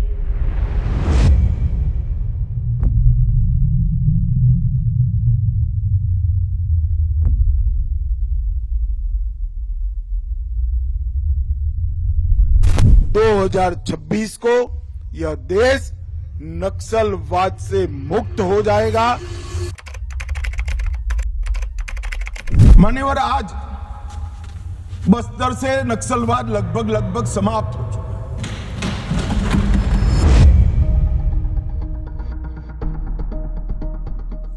बस्तर की इस बदली हुई तस्वीर को सरकार की बड़ी कामयाबी माना जा रहा है। दावा है कि जहां कभी नक्सलियों का असर होता था, अब वहां सुरक्षा और विकास की पहुंच बढ़ी है।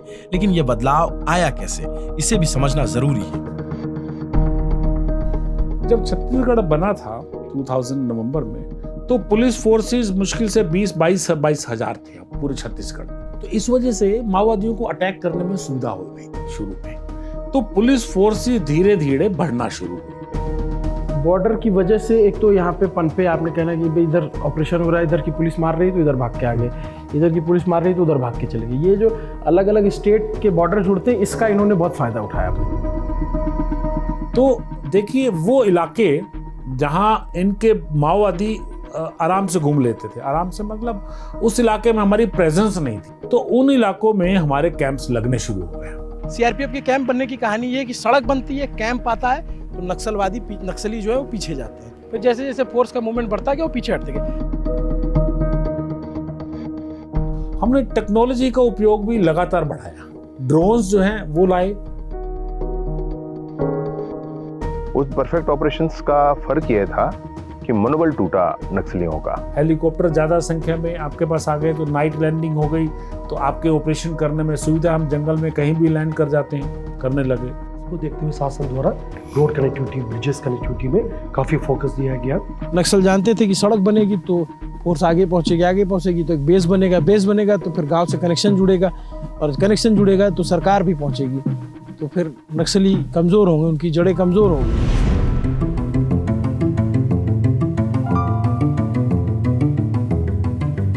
हम लोगों ने इसमें एक बड़ा काम किया कि तेंदुपत्ता की पहले खरीदी ठेकेदार किया करते थे, उसको बदल कर इस बार सरकारी तेंदुपत्ता की खरीदी कराई। अभी जो बड़े नक्सली कुछ पुनर्वास किए हैं, उनसे बैठकर चर्चा हुई तो उन्होंने कहा कि तेंदुपत्ता के सरकारी खरीदी के कारण हमको 1 रुपया भी नहीं मिला इस बार, इससे फाइनेंशियली टूटे। बसवा राजू जब मई में मारा गया और उसके साथ उनकी सुरक्षा की पूरी कंपनी थी, पूरी मारी गई जब लगभग, तो नेचुरली उसके बाद नक्सली हिल गए। ये थोड़ा सा डिफेंसिव मोड में आ गए। हम शासन से मिलकर काम करेंगे, हम आर्म्ड स्ट्रगल को स्थगित कर रहे हैं, और इन्होंने सरेंडर किया।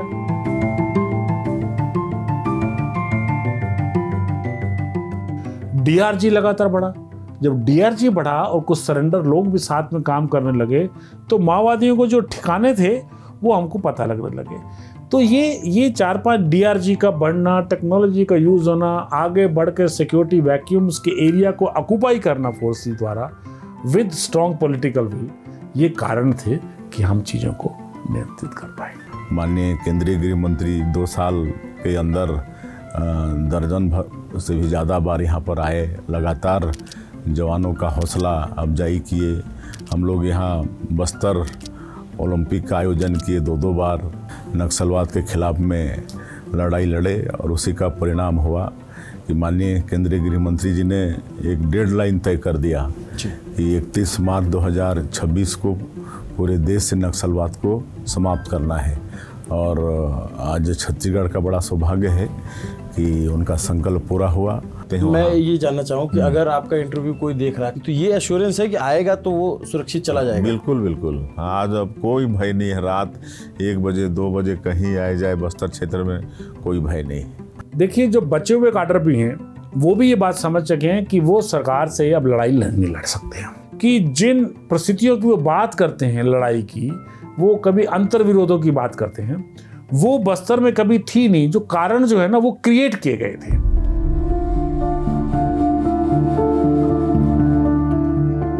यही वजह है कि बस्तर में नक्सल आंदोलन की पकड़ धीरे धीरे कमजोर पड़ती चली गई। जिन मुद्दों के नाम पर लोगों को भटकाकर सरकार और जनता के बीच दूरी पैदा की गई थी, उसी दूरी को सुरक्षा बलों ने खत्म किया। पीआईबी और गृह मंत्रालय के मुताबिक तभी वामपंथी उग्रवाद यानी लेफ्ट विंग एक्सट्रीमिज्म का असर देश के 126 जिलों तक था, लेकिन मार्च 2026 तक ये संख्या घटकर सिर्फ 2 जिलों में रह गई। इस बदलाव में कई सुरक्षा बलों और एजेंसियों का योगदान रहा, लेकिन बस्तर के जंगलों में इस लड़ाई का सबसे स्थानीय और सबसे जमीन से जुड़ा चेहरा रहा डीआरजी।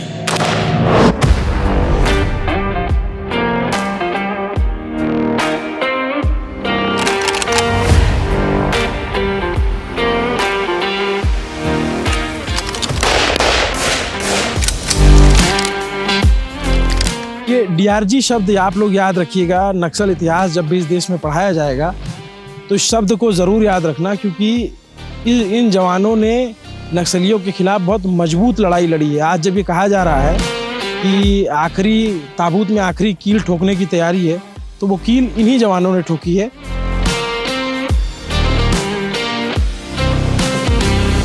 सबका खून शामिल है यहाँ की मिट्टी में इसको आबाद करने में। सीआरपीएफ हो, सीएपीएफ के तमाम जवान हो, आईटीबीपी हो, बीएसएफ हो, छत्तीसगढ़ पुलिस के जवान हो, लेकिन गेम चेंजर जो है वो डीआरजी के जवान साबित हुए, क्योंकि ये स्थानीय है।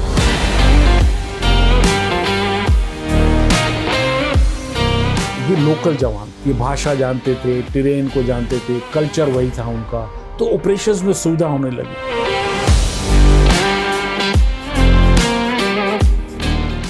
कई बार से जब बरसात में आप ऑपरेशन करते होंगे और जूते भीग जाते होंगे और आपको 4 दिन 5 दिन जंगल में रहना है, उसी भीगी रहना पड़ता है सर। हम लोग को 4-5 दिन 6-7 दिन भी हो जाता है सर। पूरा भीगे बदन में चलना ही पड़ता है सर। रात दिन भर तो चलते हैं।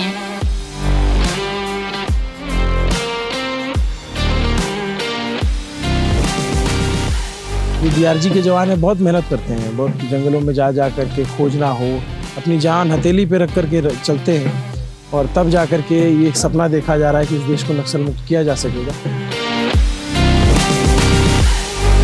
क्या सोच के आई आप फोर्स में?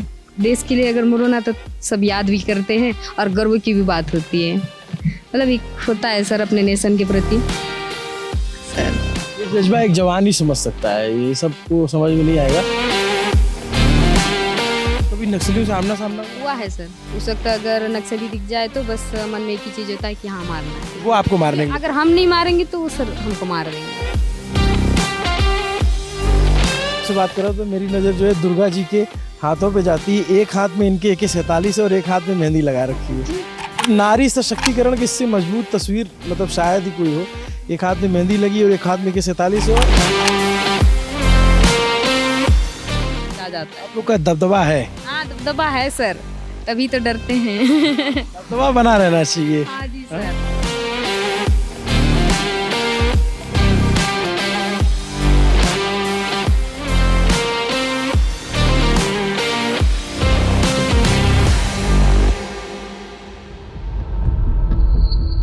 ये समझना भी जरूरी था कि आखिर बस्तर में ऑपरेशन करना कितना मुश्किल होता है। इसलिए हम उस जगह पहुंचे जहां 3 दिसंबर 2025 को नक्सलियों और सुरक्षा बलों के बीच मुठभेड़ हुई थी। लेकिन वहां का रास्ता आसान नहीं था। आगे विजुअल्स आपको सारी गवाही देते चलेंगे।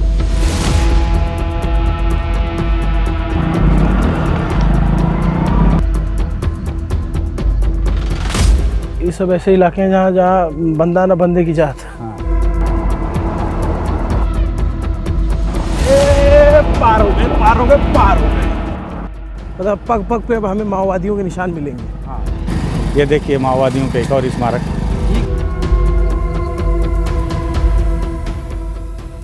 बाइक ने साथ छोड़ दिया है, अब हमको पैदल जाना है यहाँ से।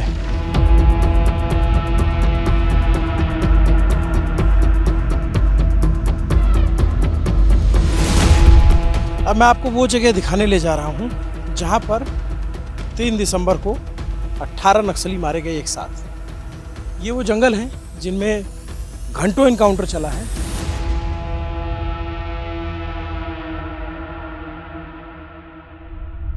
ये वो जगह है जहाँ पे नक्सलियों के सामान पड़े हुए हैं। आप देखेंगे ये चक्कू है, ये भी गर्म है। ये प्लेट है, इस प्लेट पे भी बुलेट लगी है। ये पर्चे में कोड वर्ड्स लिखे हुए हैं। इस पे लिखा हुआ है दुश्मन प्याज 800, मतलब ये होगा कि दुश्मन को यार होगा तो बोलेंगे प्याज 800, जगह का नाम, और इस तरीके से इनके कोडवर्ड हैं। और ये फ्रीक्वेंसी के नंबर लिखे हुए हैं। यहाँ पे 4 नक्सलियों को मार के गिराया गया था। उसके और मजबूत और पुख्ता निशान जब हम इसको पार करेंगे तो मिलेगा। और ये बहुत टफ टेरेन जगह है, आप देख के ये समझ रहे होंगे जवान यहाँ कैसे पहुँचते होंगे और क्या होगा। लेकिन यहाँ पे शव की बदबू है, और जैसे किसी को गोली लगती है तो भेजा उड़ता है, तो ऐसा लगता है कि वहाँ पे किसी का भेजा उड़ा है या शरीर का कोई हिस्सा टूटा हुआ है। अगर ये पेड़ बोल पाते तो बताते इन्होंने कितनी गोलियों को सुना है और कितने को झेला है। उधर देखेंगे तो पेड़ की पूरी छाल उखड़ी हुई है, मतलब कई राउंड का बस्ट खोला गया हो ऐसा। ये इतनी सारी गोलियां हैं AK-47 की, बट आप देखो मैंने जीवन में पहली बार इतनी गोलियां एक साथ देखी हैं।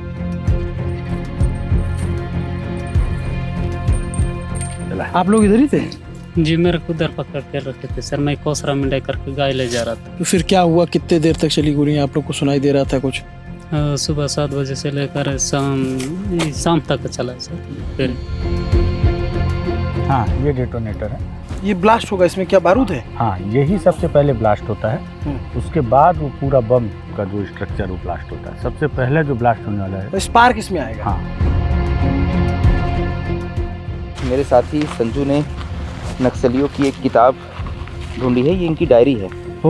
ये लिखी हुई है गोंडी में। ये 1945 सितंबर में महीना में मरता, फिर चीन की क्रांति कैसे हुई, उसमें क्या रहा। जो भी सामान नक्सलियों के पास से मिलता है आमतौर पर फोर्स उसको जला देती है। और इस तरह की किताबें जला देती है इसलिए कि बाकी कोई और ना पढ़े। आखिरकार लड़ाई तो विचारधारा की है, और विचारधारा इन किताबों से ही आएगी। बाकी चीज़ तो खत्म हो जाती है।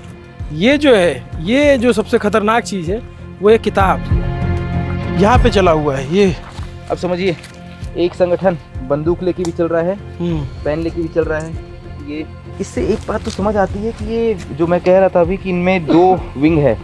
सिर्फ कोई व्यक्ति हथियार लेके जंगलों में घूम रहा है ये नक्सलवाद नहीं है, उस विचारधारा को आगे बढ़ाने वाला व्यक्ति भी इनके साथ घूम रहा है। इसीलिए मैं बार बार कहता हूँ कि दिल्ली से या रायपुर से बैठ कर ये जो है बस्तर के नक्सल या माओवाद को नहीं समझा जा सकता। जवान का भी चलना कितना बड़ा, इतना सारा सामान ले करके ऑपरेशन के लिए आना, और आप ऐसे जंगल में कि आपको पता नहीं कहाँ से फायर आएगा, उसमें 18 नक्सलियों को मारना एक बड़ी सफलता है। जी बिल्कुल, काफ़ी बड़ी सफलता है। और देखिए ये मुश्किल क्यों रहा होगा, नक्सली जो लगातार इस इलाके में जवानों पे हावी थे, ये अचानक कमज़ोर क्यों हुए। गेम यहाँ बदला कि जवानों के पास तकनीक बहुत है।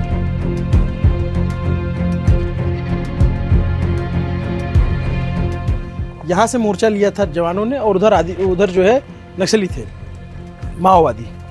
ये देखेंगे तो बुलेट की निशान है यहाँ पे बुलेट लगी है, क्योंकि उधर से फायर ऑफ एक्सचेंज चल रहा था। इस भीषण गोलीबारी में जो आम आदिवासी यहाँ रहते हैं वो कैसे रहे होंगे, कैसे सर्वाइव कर रहे होंगे, ये सबसे बड़ा सवाल है। इसलिए बार बार हम लोग कहते हैं कि दोनों तरफ की जो बंदूक है उसके बीच में आदिवासी है। ये है नक्सल जोन की हकीकत। ये अभी रात हो गई है, अब जिन रास्तों से हम वापस आए हैं उसी से वापस जाना है।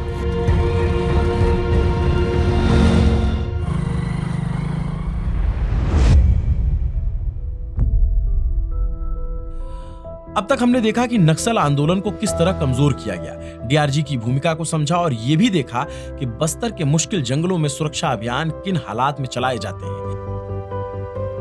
लेकिन सिर्फ नक्सलियों को कमजोर कर देना काफी नहीं होता है। असली सवाल ये है कि क्या जमीन पर वाकई में तस्वीर बदली, और सरकार ऐसे कौन से कदम उठा रही है जिससे बस्तर में नक्सलवाद दोबारा ना पनप सके।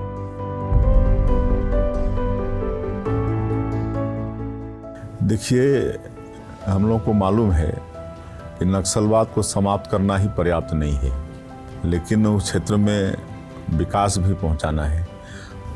एक नियद नेलानार मतलब गोंडी भाषा में है, और उसका हिंदी अनुवाद है आपका सुंदर गांव। अच्छा। उसके माध्यम से हम लोग विकास को पहुंचाना शुरू किए। 525 से ज़्यादा गांव आबाद हो चुका है, वहाँ सड़कें बनी हैं, बिजली पहुंची है, पानी पहुंचा है, राशन कार्ड बने हैं। आज उनके गांव में राशन का दुकान हो गया है, स्कूल वहाँ खुल गया है, अस्पताल खुल गया है। तो इस तरह से विकास को भी वहाँ पर हम लोग पहुँचा रहे हैं। और जैसे पर्यटन की अपार संभावना है, तो पर्यटन को भी हम लोग बढ़ाने वाले हैं।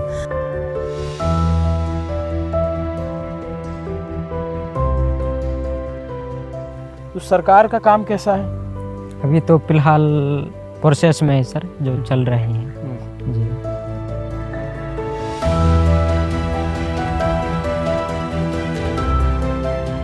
तो ये एक आंगनवाड़ी केंद्र हिडमा के घर के जस्ट बाहर, हिडमा के बड़े भाई के घर के जस्ट बाहर। घर में हिडमा का शव ला के रखा गया। उस घर की दीवार पे आप देखेंगे तिरंगा झंडा बना है। किसी बच्चे ने यहाँ से किताब पढ़ लिया है और उसने अ से अनार लिखना सीख लिया है, आ ई लिखना सीख लिया है। ये एक दीवार अपने आप में बदलाव की कहानी है। अभी कुछ समय के बाद यहाँ पर स्थितियाँ नॉर्मल होते जा रही है। जैसे आप देख रहे हैं, आज हम लोग विगत 4-5 साल पहले यहाँ पर आना असंभव था, लेकिन अब आके जा पा रहे हैं। ये देखेंगे तो विकास जब गांव में पहुंचा या फिर गांव के लोगों को बताया गया कि हिंदुस्तान की सरकार क्या करती है, तो पाइप लगाया गया, पानी लगाया गया और टंकी लगाएगी, और आज हिडमा के गांव में तिरंगा लहरा रहा है। ये एक बहुत बड़ा बदलाव है, ये अपने आप में बहुत बड़ा बदलाव है।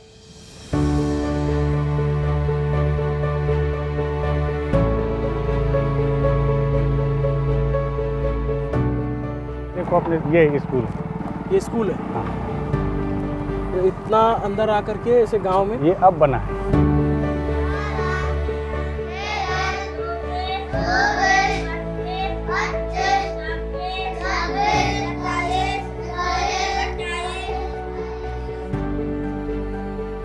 स्कूल के बाहर खड़ा हूँ और ये स्कूल इतना खास है, और मैं बार बार कह रहा हूँ कि इसको हर किसी को देखना चाहिए। देश के किसी भी कोने में बैठा व्यक्ति हो, उसको ये स्कूल जरूर देखना चाहिए, क्योंकि जिस इलाके में हम खड़े हैं, ये किसी ज़माने में माओवादियों का बहुत कोर गढ़ हुआ करता था और इस इलाके में स्कूल नहीं बन पाते थे। वो पिलर पे बैठा था तो मैं उस पर फोटो खिंचवा लिया हूँ कि माओवादियों के द्वारा तोड़ी गई उम्मीद पे बैठ के सरकार के द्वारा बनाई गई उम्मीद को देख रहा हूँ।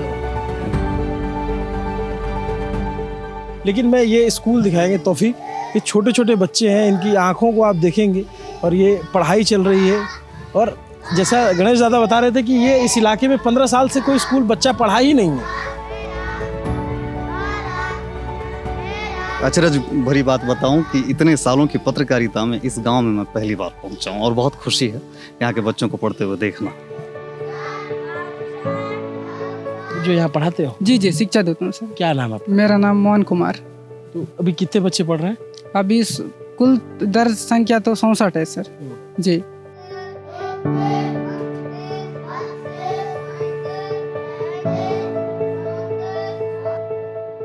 तो इस इलाके में जो अशिक्षा थी उसका फायदा उठाया माओवादी ने? सही में 100%। तब तो हमारे दिमाग से खेल खेले, तब तो हमारे दिमाग से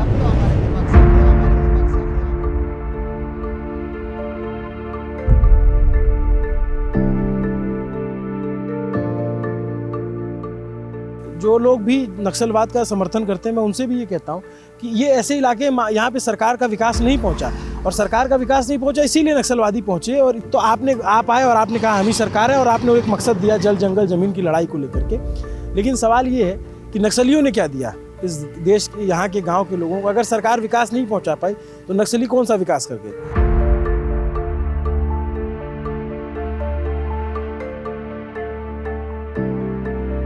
जिस सड़क पे हम खड़े, इस सड़क पे आना मुश्किल था।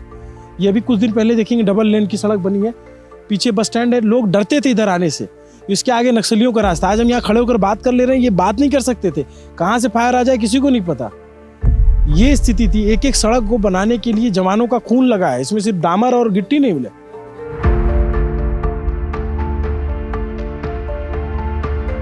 तो जो लोग ये कहते हैं कि हिडमा का गाँव होने की वजह से सड़क बनी, तो मैं मानता हूँ कि हाँ, ये हिडमा का गांव होने की वजह से ये सड़क बनी। और इस सड़क को बनाने के पीछे एक जिद थी, एक जिद ऐसी जिसमें ये था कि हथियार को हथियार से लड़ाएंगे और विचार को विचार से लड़ाएंगे। कि इस गांव से जब सड़क बनेगी, बिजली पानी पहुंचेगी, तो लोगों को पता चलेगा कि सरकार नाम की चीज़ क्या होती है, जो सालों तक पता नहीं चला।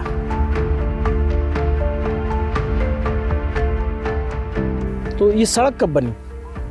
ये सड़क तो बन रही सर, अभी बना है। हाँ। और पहले इधर से अगर बाहर जाना होता पढ़ने के लिए तो कैसे जाते थे? वैसे पैदल जाना था। कितना दूर तो बहुत है, जगरगोंडा, सिंथलनर, सिलंगेर में। उतना दूर पैदल जाते थे? जी।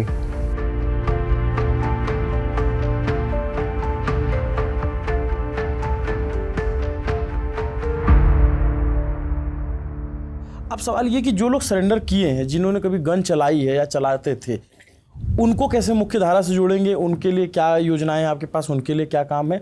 दूसरा ये कि जो लोग कई बार नक्सली और पुलिस दोनों के बीच में फंसे और पुलिसिया कार्रवाई के भी शिकार हुए, उनकी भी बहुत सारी शिकायतें हैं, उनको कभी क्या इंसाफ मिलेगा? बिल्कुल सबको इंसाफ मिलेगा और पुनर्वास नीति बहुत अच्छा हम लोग बनाए और इसी कारण से आज 3000 से ऊपर लोग आत्मसमर्पण भी किए और उनको 10,000 रुपया महीने का आर्थिक सहयोग और उनका स्किलिंग करा रहे हैं। प्रत्येक विकासखंड में स्किलिंग सेंटर है।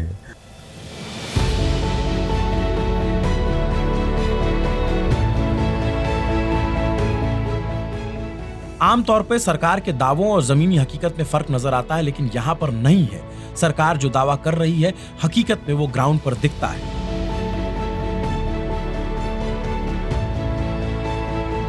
जिन हाथों ने कभी हथियार उठाए थे, आज उन हाथों में मेहंदी लगी है, नेल पॉलिश लगी हुई है।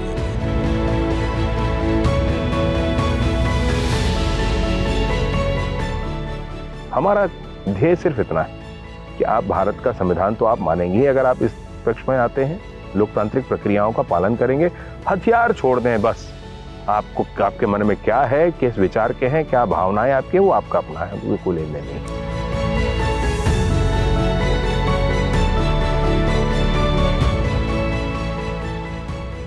आंखों की चमक बदल चुकी है। जिन आंखों में कभी रक्त उतरता था, आज उन आंखों में भविष्य की एक उम्मीद नजर आ रही है। और ये उम्मीद ऐसी है जो कहती है कि हाँ, हम भी मुख्य धारा में शामिल हो सकते हैं। हमें जीने का हुनर तो सिखाओ। और सरकार की कोशिश भी यही है कि ये जंग तो गोली से नहीं, बोली से जीती जाएगी। और इसी क्रम में हथियार उठाने वालों को अब हुनर सिखाया जा रहा है, जीवन चलाने का। इंद्रावती ने सजाई है हरी हरी रंगोलियां, अद्भुत सुंदर बस्तर है, भांति भांति बोलियां, मिटती गंध बारूद की, खत्म हो रही गोलियां, अंगड़ाई लेती माटी में कई बुझ पहेलियां।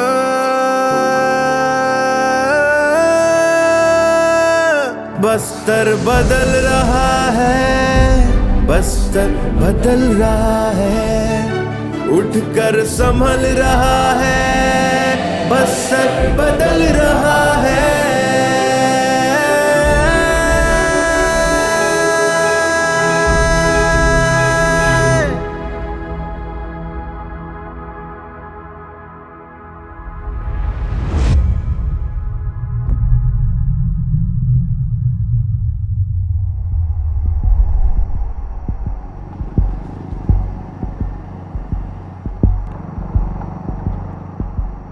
मन में आशंका है कि यार ये नक्सलवाद खत्म हो जाएगा ना, तो ये जर जंगल जमीन बड़े उद्योगपति ले जाएंगे, यहाँ खदानें खुल जाएंगी और हमको कुछ नहीं मिलेगा, हमारा जंगल कट जाएगा। इस आशंका को मतलब उनको कैसे आश्वस्त करेंगे?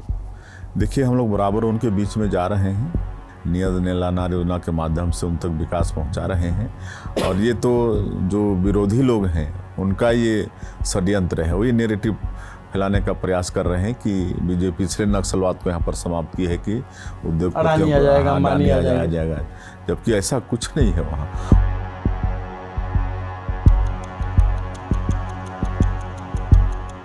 ये शिगुफे हैं भाई, जबरदस्ती की बातें हैं।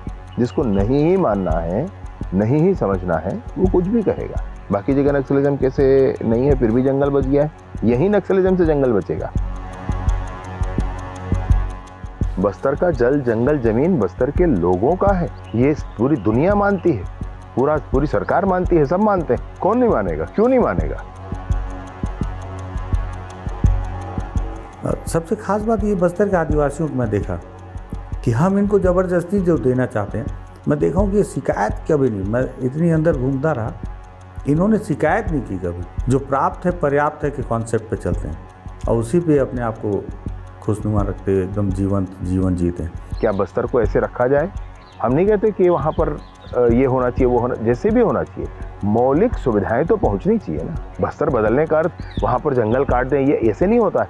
हर एक व्यक्ति के पास नई टेक्नोलॉजी आना, हर एक व्यक्ति को समझना, हर एक व्यक्ति को के लिए सुविधाएं उपलब्ध होना, मेडिकल का, एजुकेशन का, ये सब होना चाहिए।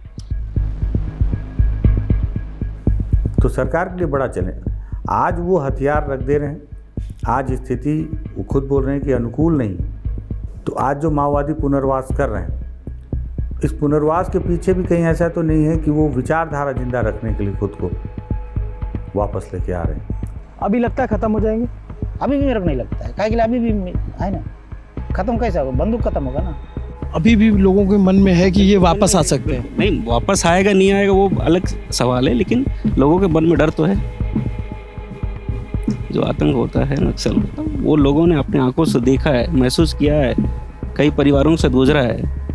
तो इस वजह से वो जो डर है, जो आतंक है, वो निकलना जरूरी है लोगों के मन से। माओवाद का पैदा होना अगर एक प्रताड़ना हो, तो इसका पलना और मारा जाना सिर्फ पॉलिटिक्स। कब तक जिंदा रखना और कब मार देना, इसके पीछे सिर्फ राजनीति और कुछ नहीं, और कुछ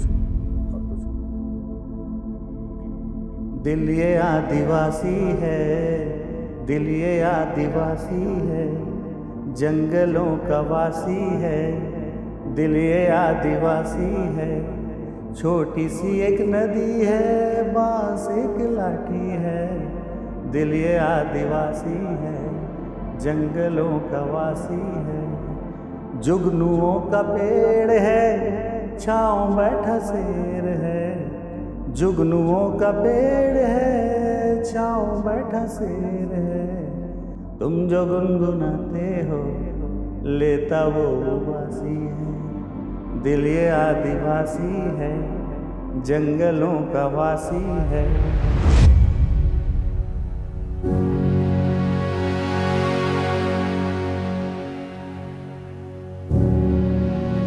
बारूद के बदले हाथों में आ जाए किताब तो अच्छा हो, ऐ काश हमारी आंखों का 21वां ख्वाब तो अच्छा हो।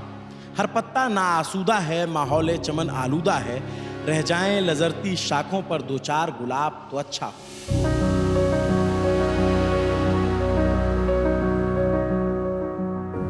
IJKLMNO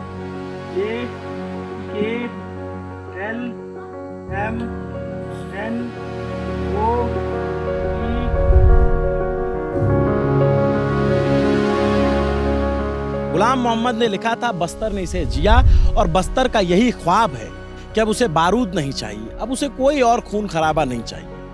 तय तारीख 31 मार्च 2026 को भारत नक्सल मुक्त करा लिया गया और ये बात भारत सरकार के लिए, गृह मंत्रालय के लिए, बतौर गृह मंत्री अमित शाह के लिए बहुत बड़ी उपलब्धि है, क्योंकि पिछले 60 सालों से जिस विपदा से देश का ये इलाका गुजर रहा था, उससे इसको मुक्ति मिली है। और जब हम खुलकर आलोचना करते हैं तो अगर कोई काम अच्छा होता है, उसी तारीफ करने में भी हमें कोई हिचक नहीं होती। और वाकई बहुत अद्भुत और बहुत ही अलग तरीके का काम हुआ है, क्योंकि आप सोचिए 60 सालों से ये समस्या बनी थी और बस्तर का इलाका विशेष तौर पे इसके लिए प्रताड़ित था। लेकिन इसके बाद शुरू होती है बस्तर के लोगों की आशंकाएं, जिसे सरकार को डील करना पड़ेगा। बस्तर का आदिवासी बाकी दुनिया से कटा हुआ है, उसे बहुत मतलब नहीं है बाहर क्या विकास हुआ है, बाहर किस तरीके की चकाचौंध है। वो अपने जड़ जंगल जमीन की सुरक्षा चाहता है और इसी की लड़ाई वो लड़ रहा था, गाए बगाए, चाहे शामिल होकर के चाहे नहीं। लेकिन उसकी मंशा यही है कि उसके जड़ जंगल जमीन सुरक्षित रहे। और अगर उसके मन में आशंका फैलती है कि आने वाले समय में उद्योगपति आएंगे और जड़ जंगल जमीन काटे जाएंगे, तो सरकार को इस पे भी काम करना चाहिए कि उसे आश्वस्त करे कि उसके मन में इस तरीके की जो भावना आ रही, सरकार उस तरीके से चीजें नहीं होने देंगे। नमस्ते, अभिनव पांडे नाम है मेरा और आपको हमारी ये पूरी डॉक्यूमेंट्री लास्ट बैटल ऑफ नक्सल कैसी लगी। हमने 15 दिन यहाँ इस इलाके में, जंगलों में, अलग अलग जगहों पे जाकर के शूट किया और उस वक्त शूट किया जब ये बैटल चल रही थी, जब गोलियां चल रही थी, जब बारूद फट रहे थे। उस वक्त हमने अलग अलग डेंस इलाकों में जा करके उन जगहों पे जाने का भी खतरा मोल लिया जहाँ जाने की मनाही थी, लेकिन हमने कहा कि नहीं, देश के लिए ये जो समस्या थी उसको सामने लाना ज़रूरी है। हम अपनी कोशिश में कितना कामयाब हुए आप कमेंट करके बताइएगा। मेरे साथी असद ने इसे 15 दिन लगा करके शूट किया, उतनी ही मेहनत के साथ इसे एडिट किया, और आपको ये डॉक्यूमेंट्री पसंद आती है तो और लोगों को रेकमेंड कीजिएगा, क्योंकि हम बहुत नए चैनल हैं, हमारी क्षमताएं बहुत लिमिटेड है, लेकिन हम कोशिश कर रहे हैं कि ज़मीनी सच लाते रहें। और हमारा तो स्लोगन ही है, ज़मीन पर टिकेंगे, फलक तक पूछेंगे, जब तलक नहीं बताओगे तब तलक पूछेंगे।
जंगल का श्रृंगार। लेकिन मैं देखता हूँ यार लोग कितने मासूम हैं, उनकी बोली में इतनी प्यारी है, इधर की भाषा इतनी बस्तर की पहचान है। यहाँ के लोग बहुत मासूम है, यही मासूमियत का फायदा तो लोग उठाए और 45 साल राज भी कर दिए। का संसार